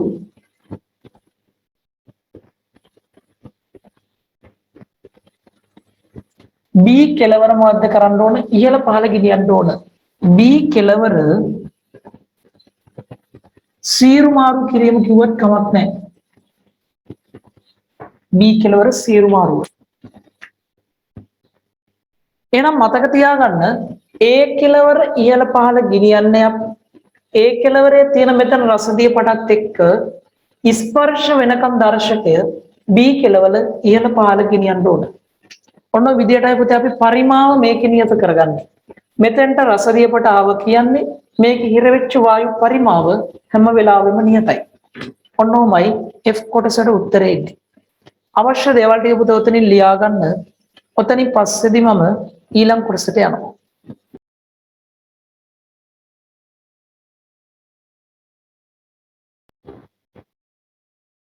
හරි. ඊළඟට G කොටසට වායුගෝලීය පීඩනය රසදිය සෙන්ටිමීටර් H A සහ B නලවල රසදිය මට්ටම් අතර උසෙහි වෙනස සෙන්ටිමීටර් H නම් පීඩන නියම සත්‍යාපනය කිරීම සඳහා ඔබ විසින් අඳිනු ලබන ප්‍රස්ථාරයේ දල සටහනක් තියති රූප සටහනේ අඳින්න අක්ෂ නිවැරදිව නම් කරන්න. හරි. එතකොට තේරුම් ගන්න ඕන මේ වෙලාවේදී අපි අක්ෂ දෙකක් අරගෙන G කොටසට අදාළවයි මේ අඳින්න යන්නේ. මෙතෙන්ට ගත්තොත් වායුගෝලීය පීඩනයයි මේ දෙන්න අතර පවතින පරතරයයි රසදිය සෙන්ටිමීටර වලින්. පීඩනය ගත්ත ඔය පැත්තට මේ පැත්තට ගත්ත උෂ්ණත්වය ප්‍රස්ථාරගත කළොත් මොකක්ද වෙන්න ඕන? ප්‍රස්ථාරගත කළොත් මේක මූල ලක්ෂ්‍ය හරහා යන සරල රේඛාවක් ලැබෙන්න ඕන. මොකද හේතුව පරිමාව නියත අචල වායු ස්කන්ධයක පීඩනය නිරපේක්ෂ උෂ්ණත්වයට අනුලෝම සමානුපාතිකයි. ඔන්න ඔය විදියට ප්‍රස්ථාරය ඇඳලා තියෙනවා නම් ඔයගොල්ලන්ට ලකුණක් හම්බෙනවා. ඔය G කොටස. ඔතනින් පස්සේ H කොටසට යමු. H කොටසට යමු.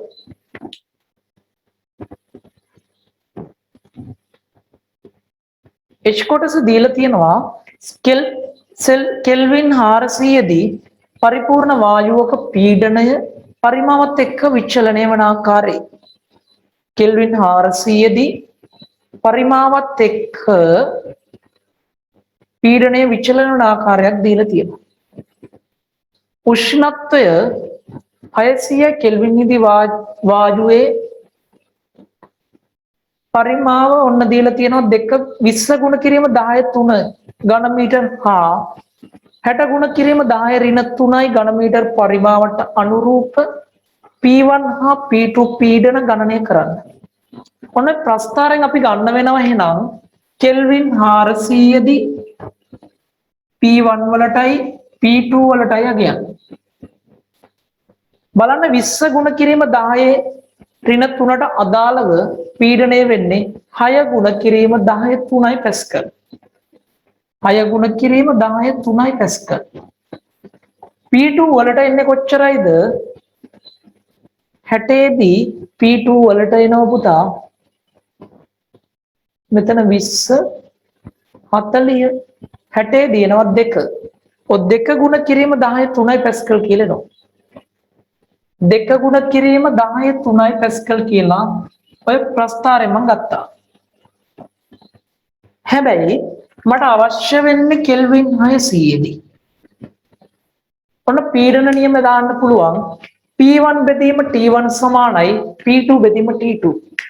පළවෙනි අවස්ථාව ලිව්වොත් P1 බෙදීම T1 සමානයි P2 බෙදීම T2. P1 කියන්නේ කීයද? 6 ගුණ කිරීම 10 3යි. උෂ්ණත්වය 400යි. P2 කියන්නේ කොච්චරයිද දන්නේ නැහැ. ඒක මම P නෝට් කියලා ගන්නවා. නැත්නම් P නෝට් කියලා ගමු. ඒකට අදාළව උෂ්ණත්වය 600යි. ඔන්න ඔබ සුළු කරාට පස්සේදී කෙල්වින් 600 දී පීඩනයට එනම පුතා 9 වැඩි කිරීම 10 3යි පැස්කල්. 9 වැඩි කිරීම 10 3යි පැස්කල්. ඔය එකක්. මෙයාට අදාළවත් ඔය විදියමයි. ඒ වෙලාවේදී P නෝට් කියන්නේ මොකක්ද එන්න ඕන? 2 ගුණ කිරීම 10 3 බෙදීම 400 ගුණ වෙන්න ඕන 600. ඕක සුළු වුණාම එනවා 3 වැඩි කිරීම 10 3යි පැස්කල් කියලා. ඔන්න ඔය විදිහට අවස්ථා දෙකට අදාළව පීඩනයන් දෙක අපි හොයන්න ඕන. ඔය දෙකෙන් ඕනෑම එකකට එක ලකුණක් දීලා තියෙනවා. ඔය දෙක එකක් හරි ගියා නම් ලකුණු හම්බෙලා තියෙනවා. ඔය H කොටස. ඊළඟට අවසාන කොටස තියෙනවා J. මේක දෙවෙනියට තියෙනවා මේක ඔය H වල එක H වල දෙවෙනි කොටසේ මෙහෙම කියනවා ලබාගත් අගයන්ට අනුරූපව H යටතේ දී ඇති ප්‍රස්ථාරයේ ලකුණු කළා පරිමාව පීඩනයේ විචලනයේ පෙන්වීමට ප්‍රස්ථාරය අදින්න. මෙන්න පීඩනයත් එක්ක පරිමාව විචලනය මේ විදිහට ඔන්නෝයි අවස්ථාවලට අදාළව 20ට අදාළව අඳින්න ඕන 9. 20ට අදාළව 9 තියෙන තැන මාක් කරන්න ඕන. 60ට අදාළව 3 තියෙන තැන මාක් කරන්න ඕන. එහෙනම් පාඨාංක දෙක වෙන්න ඕන. මේ පාඨාංක දෙක ඔය විදිහට නිරූපණය කළා. ඔය වගේ වක්‍රයක් ඇඳලා 600යි කෙල්වින් කියලා එක නම් කරන්න. ඔන්නම නම් කරලා තියෙනවා නම් ඔය ලක්ෂ දෙක හරහා යන්න ඔයාට මේකට ලකුණක් දීලා තියෙනවා. ඔය විදිහට ප්‍රස්ථාරයට අදාළව ලකුණු හම්බෙලා තියෙන්නේ.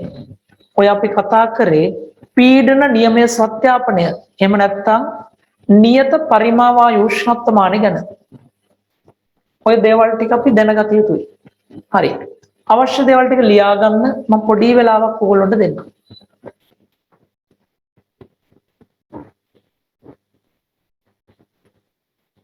ඔතනින් පස්සේ අපි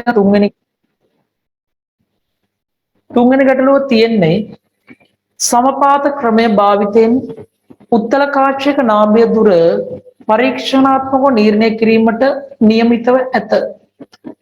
මෙම පරීක්ෂණය කිරීම සඳහා අවශ්‍ය සියලුම අයිතම ඔබට සපයා ඇති බව උපකල්පනය කරන්න. හරි.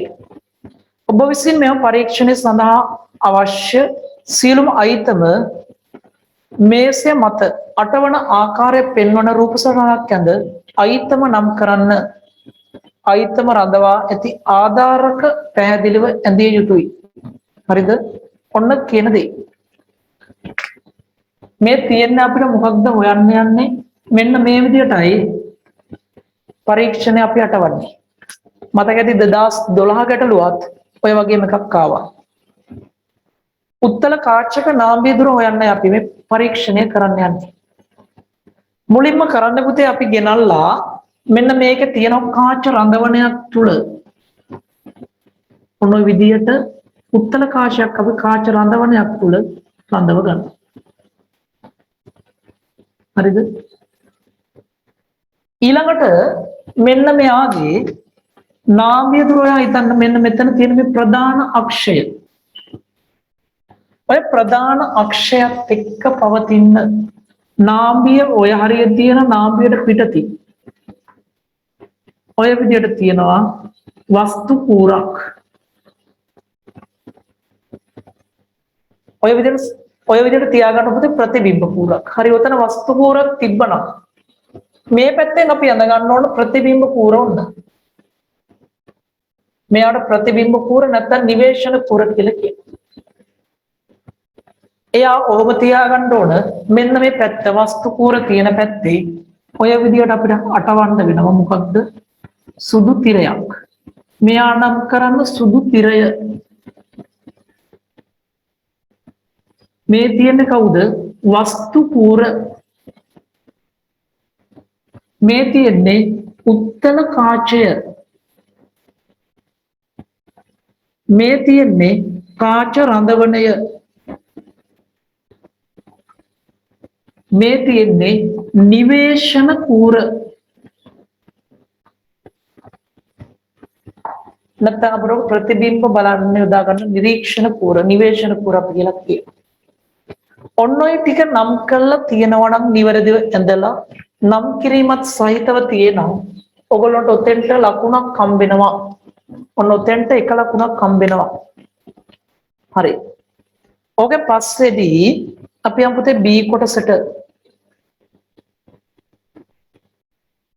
B කොටස කියනවා පරීක්ෂණය සඳහා අවශ්‍ය අයිතම ඇටවීමට පෙර එක්තරා අයිතමයකට අදාළ යම් දත්තයක් දැන තිබීම පහසු වේ.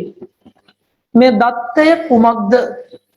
මෙම දත්තය සඳහා දල අගයක් ලබා ගැනීමට සරල ක්‍රමයක් විස්තර කරන්න. අන්න මොකක්ද අවශ්‍ය? අපිට අවශ්‍ය වෙන්නේ මෙන්න මේ උත්තල කාචේ දල නාභිය දුර. අවශ්‍ය වන අයිතමය මොකක්ද? කාචයේ දල නාභිය දුර තමයි අවශ්‍ය වෙන්නේ. ඔය දල නාභිය දුර ලබා ගන්න කොහොමද? අපි කරන්නේ පුතේ උත්තල කාචය මොකද කරන්නේ? තිරේ ළඟට ගෙනහිල්ලා ඈත පිහිටි වස්තුවක ප්‍රතිබිම්බය තිරය මත පැහැදිලිව තියුණුව පෙනෙනකම් උත්තල කාචය තිරයෙන් මෙහෙට අරගෙන එනවා. අරගෙන ඇවිල්ලා විදියට පැහැදිලි ප්‍රතිබිම්බයක් ඈත පිහිටි වස්තුවක තිරය මත ඇති වෙද්දී මීටර උලක් පාවිච්චි කළා තිරයයි කාචයයි අතර දුර මැනගන්න පුළුවන්. අන්න ඒකට අපි කියනවා දල නාභිය දුර කියලා. මෙතන සුදු තිරය මත වෙන්න පුළුවන් නැත්නම් සුදු බිත්තියක් මත මේක කරන්නත් පුළුවන්. හරිද? එහෙනම් ඔන්න ඔකයි කියවෙන්න ඕන ඈත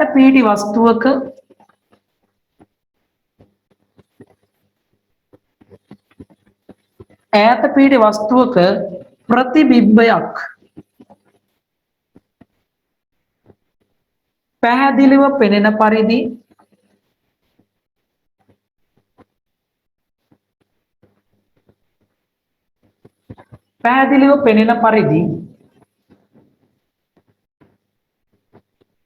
පැහැදිලිව පෙනෙන පරිදි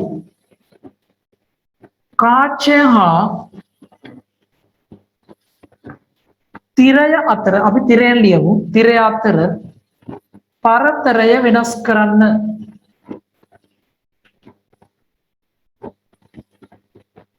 එම පරතරය දල නාභිය දුරයි. මොකටද පුතේ දල නාභිය දුර හොයාගන්න හේතුව? වස්තුව තියන්න ඕන අනිවාර්යෙන්ම මෙන්න මේ දල නාභිය දුරට වඩා පිටුපසින්. නාභියයි ප්‍රකාශ කේන්ද්‍රය අතර වස්තුව තිබුත් ප්‍රතිබිම්බය හැදෙන්නේ මෙහි.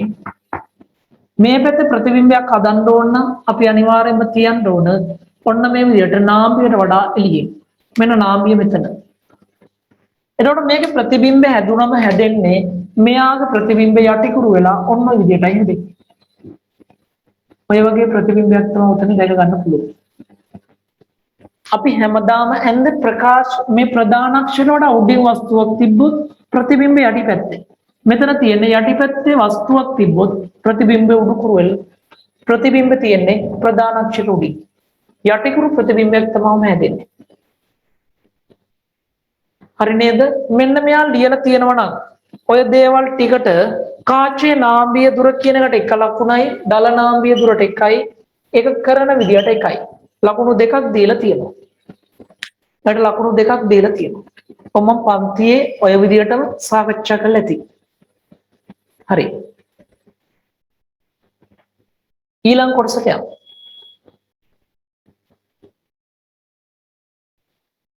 ඊළඟ කොටස C කොටස කියනවා ඉහත ඒහි දැක් වූ ආකාරයට සියලුම අයිතම අටවා ප්‍රතිබිම්බ දෙස බැලූ විට ප්‍රතිබිම්බය හා අන්වීක්ෂණ කූර එකම සිරස් රේඛාවක නොමැති බව නිරීක්ෂණය වුණා. අන්න වෙලා තියෙන දේ මොකක්ද? ප්‍රතිබිම්බයයි අන්වීක්ෂණ කූරයි එකම සිරස් රේඛාවක නැහැ. මේ සිදු වූයේ ඇයිද දැක්වීමට එකක් කූරු වලට අදාළවද අනික කාච වලට අදාළවද වශයෙන් හේතු දෙකක් දෙන්න. ඔය හැදෙන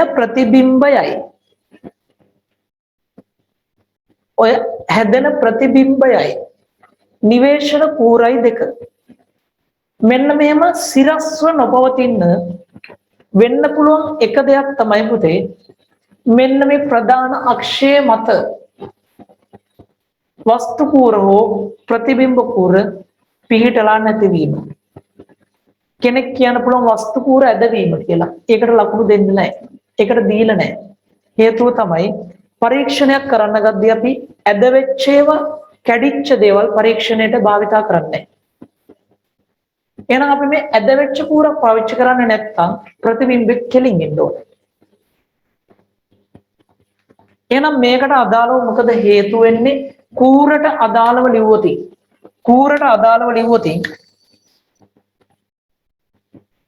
කූරකට අදාළව ලිව්වොත් ලියන්න පුළුවන්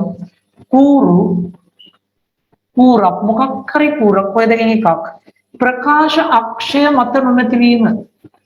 ප්‍රකාශ නැත්නම් ප්‍රදාන අක්ෂය මත නොමැති වීම. ප්‍රධාන අක්ෂය මත නැත්නම් ප්‍රකාශ අක්ෂය මත නොමැති වීම කූරු වලට හේතුව. ඇද වෙලා පේන්න හේතුව. හැබැයි ඒ වගේ මෙන්න මේ කාචේ ආධාරකේ නිසා කාච ඇලවෙලා තිබ්බොත් තෝක වෙනවා. එහෙනම් කාචයට අදාළව මොකද්ද ලියන්න පුළුවන්? කාචයට අදාළව ලියන්න පුළුවන් ආධාරකේ මත කාච ඇලවෙලා තිබීම. කාචයට අදාළව ලිව්වොත් ලියන්න වෙන්නේ කාචය ඇලවී තිබීම.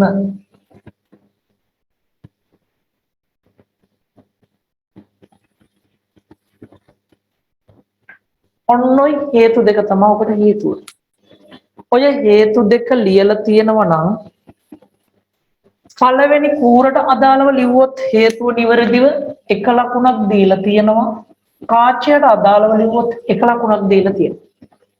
පෙරදර පුතේ ලකුණු දෙකක් ඕකට දීලා තියෙනවා. ඊළඟට D කොටස. මෙම පරීක්ෂණයේදී ඇස ප්‍රකාශ අක්ෂය හරහා දෙපසට ගෙන යාමේදී ප්‍රතිබිම්බය ඇසේ චලිත දිශාවට විරුද්ධ දිශාවට ගමන් කරන බව නිරීක්ෂණය කළේයයි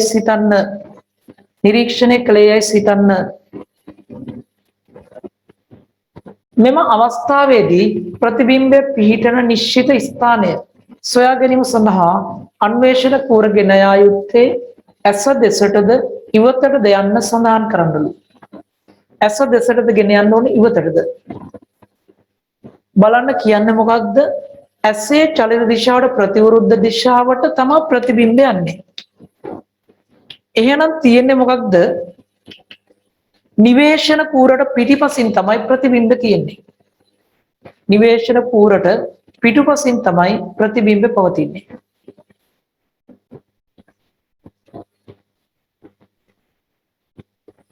ආයිත් බලමු අපි එක මෙම පරීක්ෂණයේදී ඇස ප්‍රකාශ අක්ෂය හරහා දෙපසට ගෙන යාමේදී ප්‍රතිබිම්බය ඇසෙහි චලිත දිශාවට විරුද්ධවයි යන්නේ. ප්‍රතිබිම්බය යන්නේ කොහෙටද? ඇසේ චලිත දිශාවට ප්‍රතිවිරුද්ධව. හරි. ඇසේ චලිත දිශාවට ප්‍රතිවිරුද්ධව ගමන් කරනවා නම් ප්‍රතිබිම්බ තියෙන තැන නිශ්චිතව හොයාගන්න. ප්‍රතිබිම්බ තියෙන තැන නිශ්චිතව හොයාගන්න කොහෙටද කියලා අහනවා. නිවේශන කූර ගෙනියන්න ඕන. අන්වේෂණ කූර ගෙනියන්න ඕන පුතේ. ඔය වෙලාවේදී නම් ඇහැ දෙසටයි. ඇහැ දෙසට ගෙනාවදින් තමයි ඔක කරගන්න පුළුවන් වෙන්නේ. D කොටසට එන්න ඕන ඇස දෙසට කියලා. ඇස දෙසට තමයි ඔක අන්වේෂණ කූර අරගෙන ඉන්න ඕන. අන්න මේකට එක ලකුණක් දීලා තියෙනවා. උකට එක ලකුණක් දීලා තියෙනවා. ඊළඟට E කොටසට යන්න. මම පන්තියේ වෙන්නේ කොහොමද කියලා දීලා ඇති. වස්තු දුර ප්‍රතිබිම්බ දුර හා උත්තර කාචයේ නාභිය දුර පිළිවෙලින් දීලා රේඛීය ප්‍රස්ථාරයක් කැඳීම මගින් කාචයේ නාභිය දුර නිර්ණය කිරීම සඳහා කාච සූත්‍රය නැවත සකස් කරන්න. ඔබ කාච සූත්‍රය සඳහා භාවිතා කළ ලකුණු සම්මුතිය ලියන්නලු. අන්න ඔයාලට මෙන්න පුළුවන් එක යට වීරින එක යට u සමාන එක යට. අපි වෙනස් කරන්නේ කවුද? වස්තු දුර. වස්තු දුර වෙනස් කරනවට අනුරූපව ප්‍රතිබිම්බ දුර වෙනස් වෙනවා. එහෙනම් මේක මම ලියනවා 1යට v සමානයි 1යට u ධන 1යට f. 1යට u ධන 1යට f. ඔහොම ලිව්වොතින් ඕක හරියද? ඔහොම ලිව්වොතින් ඕක හරියද? ඕක ලියද්දි පුතේ ඔයාට පුළුවන් නම්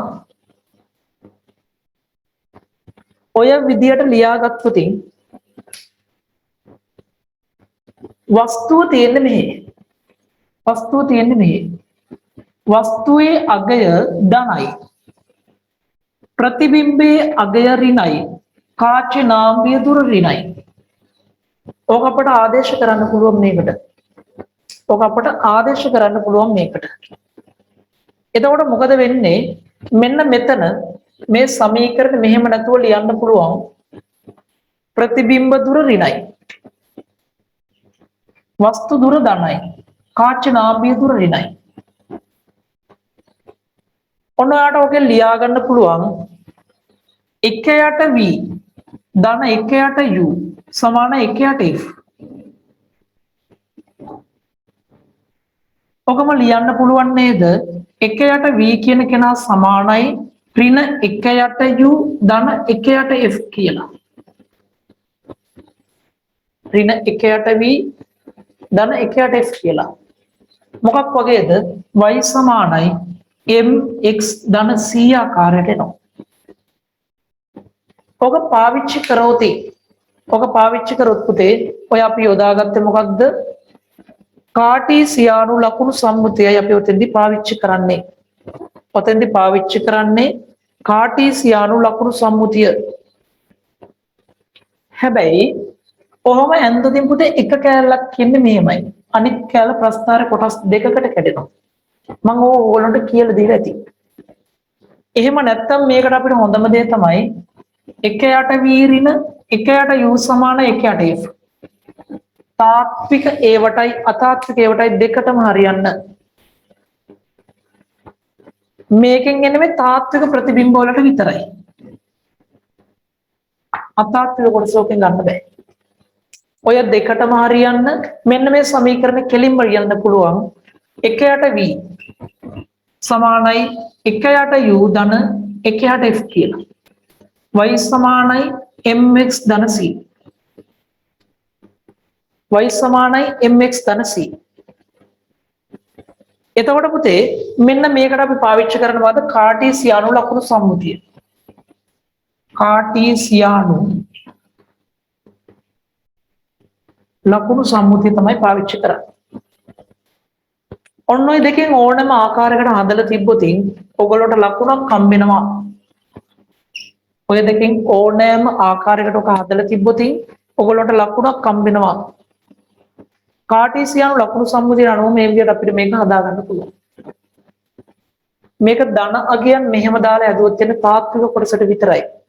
ඒ නිසා හොඳම දේ තමයි මෙන්න මේ විදිහටම ඕක පාවිච්චි කළා අපි ඕකට අදාළව ප්‍රස්ථාරය අඳින්න පුළුවන්. ඔය අපි හැදුවේ පුතේ කොටස. කොටසට අදාළ දේවල් ටිකක් ඔන්න උතර තියෙනවා. ඔන්න තුන්වෙනි කොටසේ තුන්වෙනි ප්‍රශ්නේ කොටස දක්වා දේවල් ටික උතන තියෙනවා. අවශ්‍ය දේවල් ටික මම විනාඩි 2ක් විතර දෙන්නම්. හැමෝම ලියා ගන්න try එකක් දෙන්න.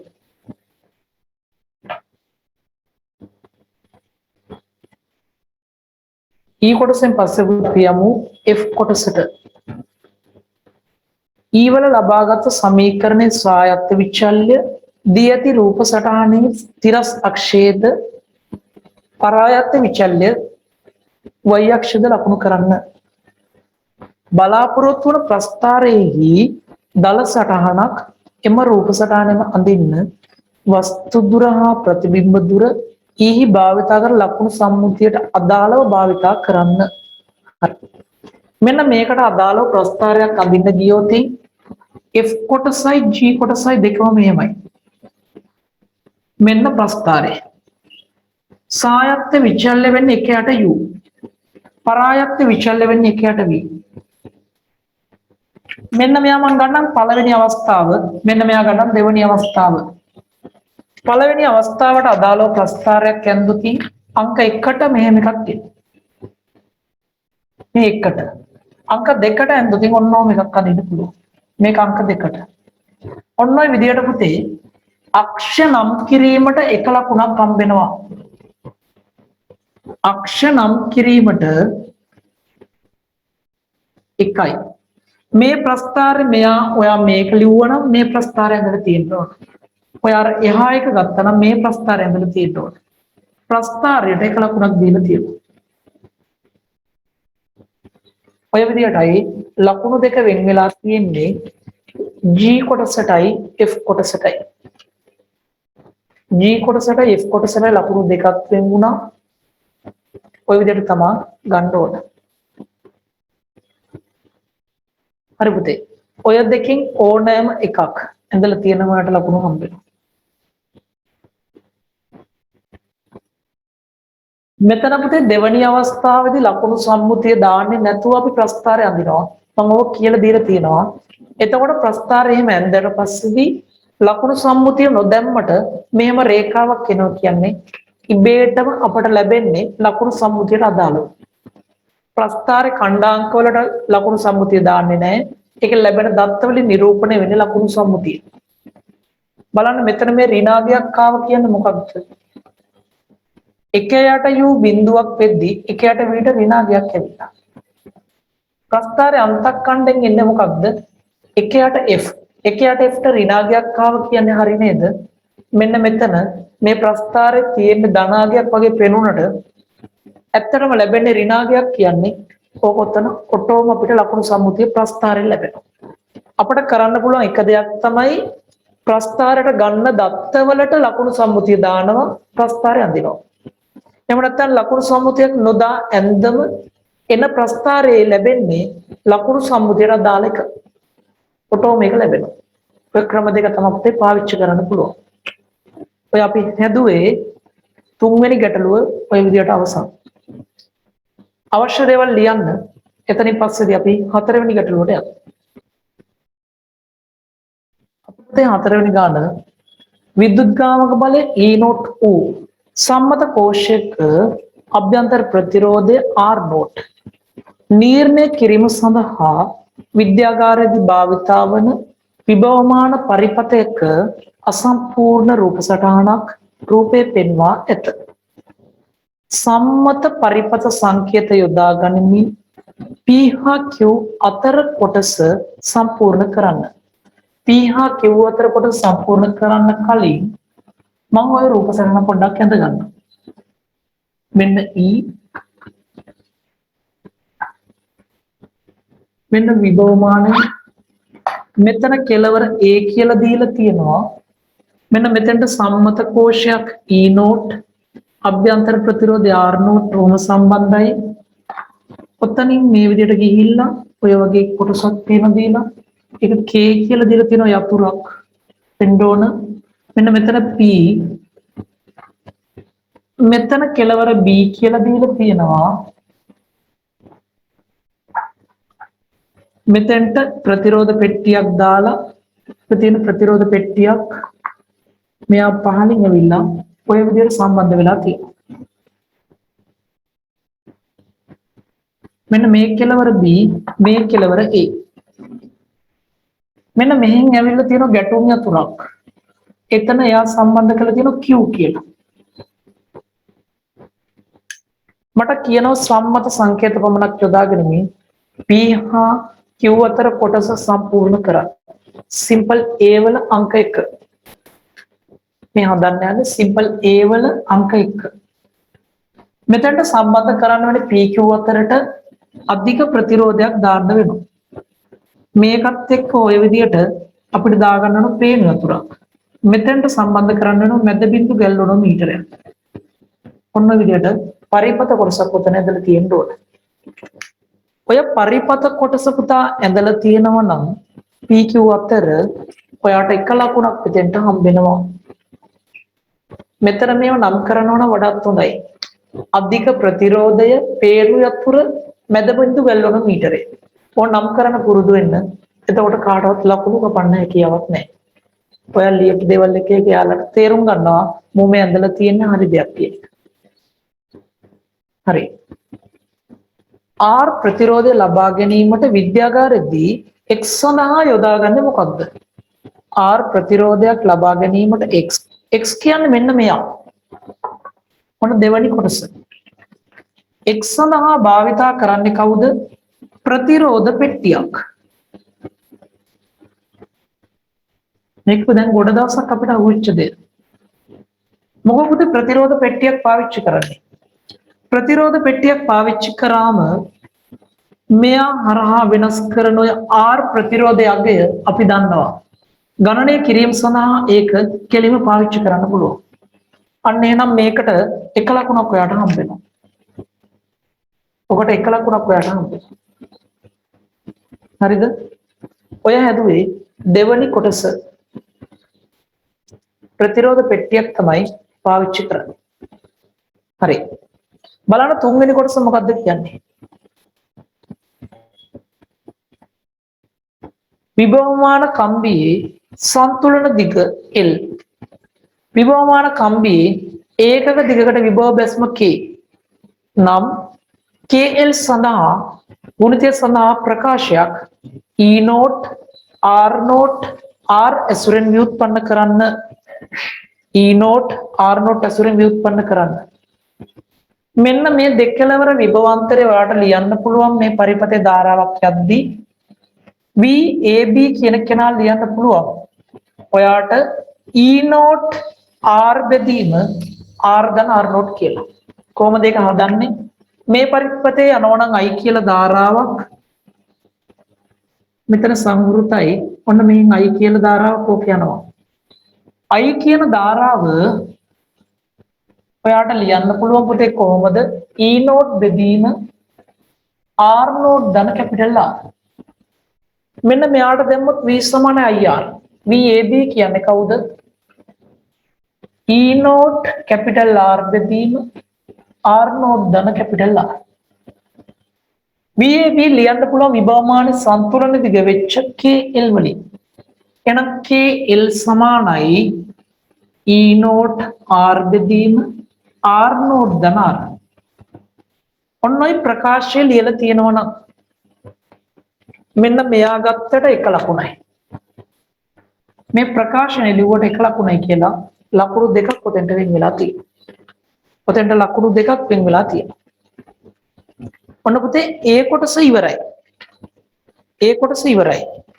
ඊළඟට යම් B කොටසට. ඔබ එච්චර හිතන්න දෙයක් නෑ ගන්න ලේසි මේක.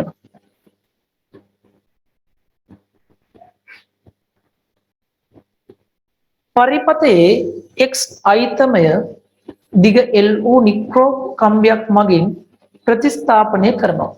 X කියන කෙනා ප්‍රතිස්ථාපනය කරනවා නික්‍රෝම් කම්බියකින්. ඒක දිග L. නික්‍රෝම් කම්බියේ ඒකක දිගකර ප්‍රතිරෝධ M0. එහෙනම් එයාගේ මුළු ප්‍රතිරෝධ වෙන්නේ M0 වතාවක් L1. අන්‍යයන් නිර්ණය කිරීම සඳහා ඉහත ඇටෝම විකිරණය කිරීමට ශිෂ්‍යෙක් තීරණය කළා. මෙම අවස්ථාවේදී විභවමාන කම්බියේ සන්තුලන දිග L2යි. නික්‍රෝම් කම්බියේ දිග L1යි. අනර තුන්වෙනි ප්‍රකාශය විකිරණය කරලා KL2 ගුණිතය සඳහා ප්‍රකාශයක් ගන්න. දැන් ඔන්න මේකෙම වෙලා තියෙන්නේ මොකක්ද? R කියන කෙනා සමාන වෙනවා දෙවැනි අවස්ථාවේදී B වල එක. මෙන්න මෙතෙන්ට දානවා නික්‍රෝම් කම්බියක්.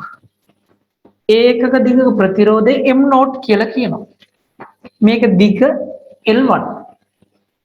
මේක දිග L1. ඔන්න නික්‍රෝම් කම්බියක් දැම්ම L1 දිගක් තියෙනවා. L1. මෙයාගේ ඒකක දිගක ප්‍රතිරෝධය M0. දැන් මේ වෙලාවේදී පුතේ ඔයාට ලියන්න පුළුවන් සන්තුලන දිග L2 නම් මේක ලියන්න පුළුවන් නේද? K L2 E0 වතාවක් R කියන්නේ කවුද? M0 වතාවක් L1. M0 වතාවක් L1. R කියන ප්‍රතිරෝධය මෙන්න නික්‍රෝම් කම්බියේ ප්‍රතිරෝධය. එතනට දැම්ම. බෙදනවා R0 ධන M0 වතාවක් L1. ඔන්න ඔය ප්‍රකාශය ලියලා තියෙනවා නම් ඔයාට එක ලකුණක් හම්බෙලා තියෙනවා. දැන් එක ලකුණක් හම්බෙලා තියෙනවා. ඔය B වල 1. ඔය B වල 1. B වල 2 එකයට L සායත්ත විචල්්‍ය ලෙසද එකයට L2 පරායත්ත විචල්්‍ය ලෙසද ප්‍රස්ථාරයක් ඇදීමට සුදුසු ආකාරයට ඔය ප්‍රකාශය සකසන්නලු එකයට L1 සායත්තයි එකයට L2 පරායත්තයි. එහෙනම් මම කරන්න මේ දෙන්නව පරස්පරය ගන්නවා. මේකේ පරස්පරය ගන්න. එකයට KL2 සමාන වෙනවා R නෝට් ධන M නෝට් L1 බෙදීම E naught M naught L1. මම පුතේ කරන වැඩේ මේක බෙදාගෙන යනවා මෙන්න මේ ප්‍රකාශයෙන්. එකයට KL2 සමානයි M naught L1 M naught L1 තියෙනවා. පළවෙනි කෑල්ල වෙනවා R නෝට් බෙදීම E නෝට් M නෝට් වතාවක් එකයට L1 ධන M නෝට් L1 කැපුණම එකයට E නෝට් කියලා එනවා. K ගුණුත් ගුණ කරගෙන යනවා පද සේරම. අන්න ඔයාලට ලියන්න පුළුවන් එකයට L2 සමාන වෙනවා K R නෝට් බෙදීම E නෝට් M නෝට් වතාවක් එකයට L1 ධන K බෙදීම E නෝට් කියලා. මොකක්ද y සමානයි mx ධන c ආකාරයට හැදුවා. ඔන්න ඔය ප්‍රකාශය ලියලා තියෙනවා නම් ඔයාලට එක ලකුණක් හම්බ වෙනවා. ඔය විදිහට ප්‍රකාශය හදාගත්තා නම් එක ලකුණක් හම්බ වෙනවා. ඔන්න ප්‍රස්ථාරයට මම හදාගෙන ඉවරයි. එහෙනම් මොකක්ද මම කරන්නේ? L1 කියන්නේ නික්‍රෝම් කම්බියේ දිග වෙනස් කර ඊට අදාළව සන්තුලන දිග ලබා ගන්නවා. ඒක ප්‍රස්ථාරගත කරන්න y සමාන mx ධන c ආකාරයේ ප්‍රස්ථාරයක් ලැබෙයි. හරිද? ඊළඟ කොටසට යන්න. තුන්වෙනි කොටස. ඉහත B2 සඳහන් කළ ප්‍රස්ථාරයෙන් ලබාගත් දත්ත සහ R නෝට් අගය භාවිතා කළා M නෝට් නිර්ණය කරන්න කොහොමද? ප්‍රස්ථාරයෙන් ගන්නපු දත්ත සහ R නෝට් අගය භාවිතා කළා M නෝට් නිර්ණය කරන්න කොහොමද? මම මේක මෙහෙම ලියලා අනුක්‍රමණය අන්තක්කණ්ඩ දැන් මෙතන පෙන්නලා තියෙනවා. මට ලියන්න පුළුවන් නේද තුන්වෙනි කොටස?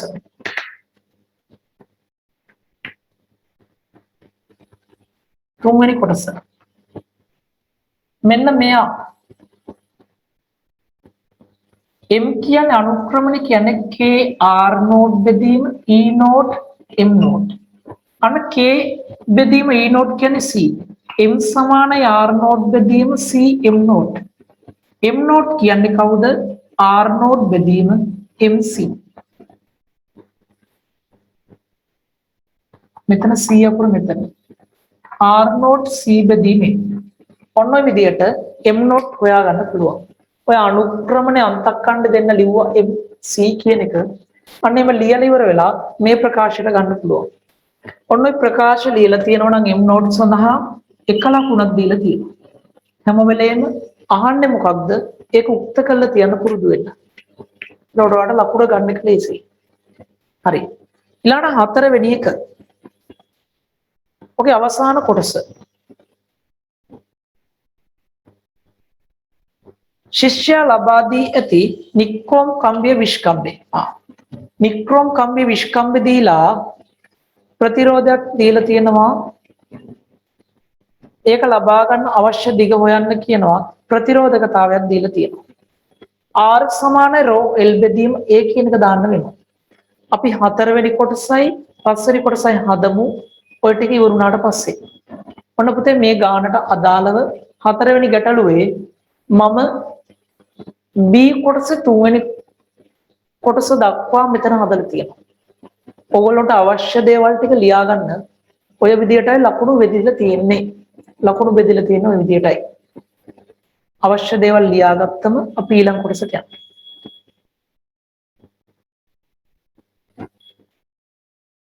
බලන්න ඕකේ ඊළඟ කොටස කියනවා හතරවෙනි කොටස ශිෂ්‍යයාට ලබා දීලා තියෙන නික්‍රෝම් කම්බි විෂ්කම්බේ 1.6 ගුණ කිරීම 10 ඍණ 4යි. ප්‍රතිරෝධය 50යි. ඒකට අවශ්‍ය වෙන කම්බිය දිග කොච්චරද ප්‍රතිරෝධකතාවය 10 ඍණ 6යි ඕම් මීටර කියනවා 5 ලගේ 3ක් කියලා ගන්නලු. මෙන්න හතරවෙනි කොටස. ප්‍රතිරෝධය සමාන වෙනවා රෝ L බෙදීම Aට R කියන්නේ 50යි. ප්‍රතිරෝධකතාවය අපට දීලා තියෙනවා 10 ඍණ 6යි. L වල අගය දන්නේ නැහැ. මෙතෙන්ට එන්නේ 5. 5 කියන්නේ 3යි. R කියන්නේ 0.8 ගුණ කිරීම 10 ඍණ 4යි. 5R වර්ග. ඔක සුළු කරාට පස්සේදී L සඳහා ඔයාට A විභූතේ 0.96යි මීටර. එහෙම නැත්නම් 96යි සෙන්ටිමීටර. මෙන්න මේ නිවැරදි ආදේශයට එක ලකුණයි. නිවැරදි පිළිතුරට එක ලකුණයි. ඔය විදිහටයි හතරවෙනි කොටසට ලකුණු වෙන් වෙලා තියෙන්නේ. හතරවෙනි කොටසට ලකුණු වෙන් වෙලා තියෙන්නේ උඹයි.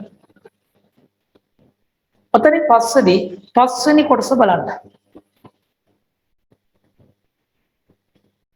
පස්වෙනි කොටස කියනවා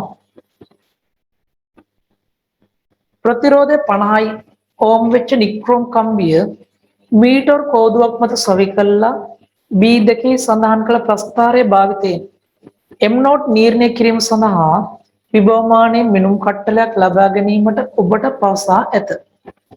නික්‍රෝම් කම්බියේ ආසන්න වශයෙන් 25යි ඕම්ට අනුරූප දිගක් සඳහා අදාළ මිනුම ලබා ගැනීමට ඔබ නික්‍රෝම් කම්බිය විභවමාන පරිපථය සම්බන්ධ කරන්නේ කෙසේදයි පහත රූපේ ඇඳ පෙන්වන්න. අන්න එතකොට කරන්න ඕන මෙන්න මේ කෙරවල මෙතෙන්ට සම්බන්ධ කරනවා මෙන්න මෙතන සම්බන්ධ කරනවා 25කට අදාළව. නික්‍රෝම් කම්බිය මෙන්න මෙහෙම තියෙනවා නම් මෙන්න මේ කෙලවර මෙතෙන්ට සම්බන්ධ කරනවා. මේ විභවමාන කම්බියේ පැත්තකින් අනිත් කෙලවර පරිපථය මෙන්න මෙතන ගෙනල්ලා මෙතෙන්ට සම්බන්ධ කරනවා. මේ දුර කොච්චරක් වෙන්නද 25යි සෙන්ටිමීටර වෙන විදියට. මෙන්න මෙතන මේ විදිහට සම්බන්ධයක් දක්වලා තියෙනවා. ඔන්න ඔය සම්බන්ධය දක්වලා තියෙනවා නම් ඔය විදිහට ඔයාට පුතේ එක ලකුණක් පොදෙන්ට හම්බෙනවා. පොතෙන්ට එක ලකුණක් හම්බෙනවා. මොකක්ද වෙන්න ඕන නික්‍රෝම් කම්බියේ සෙන්ටිමීටර් 25 අපි පෙන්න ගන්න හැකියාවක් තිබිය යුතුයි. හරිද? ඔන්න ඔය ටික තමයි පුතේ පේපරේ 4 වෙනි ප්‍රශ්නට අදාළව අහලා තියෙන්නේ.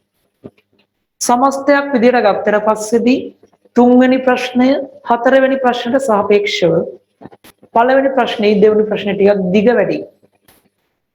ටිකක් සුළු කිරීම වලට වඩා සිද්ධාන්ත පැත්තට නැඹුරු වෙලා වැඩි. මේ ටිකේ තියෙන සුළු කිරීම. බලන්න 2012 අවුරුද්දේ පාස් පේපර් එක කරලා ගියපු ළමයට ඔය උත්තල කාචේ නාම්බීදුර හොයන පැට්‍රිකල් එක ගේමක් ඇත්තේ නැහැ. 2012 කියන්නේ 13 14 අවුරුදු දෙකකට පස්සේ නැවතත් ඒක ඇවිල්ලා. ඒ නිසා හැමෝම පුරුදු වෙන්න ඕන හැම අවුරුද්දකම පැට්‍රිකල් ටික බලාගෙන යන්න. එහෙනම් ඔන්න අද උතනින් ওই විදියට 2015 පේපරේ අපි සාකච්ඡාව අවසන් කරනවා. නැවතත් පුතේ අපි මුණ ගැහෙන්නේ ලබන සතියේ 2016 ෆිසික්ස් ව්‍යුහගත ප්‍රශ්න පත්‍රයත් සමගින්. එහෙනම් හැමෝටම සුබ දවසක්.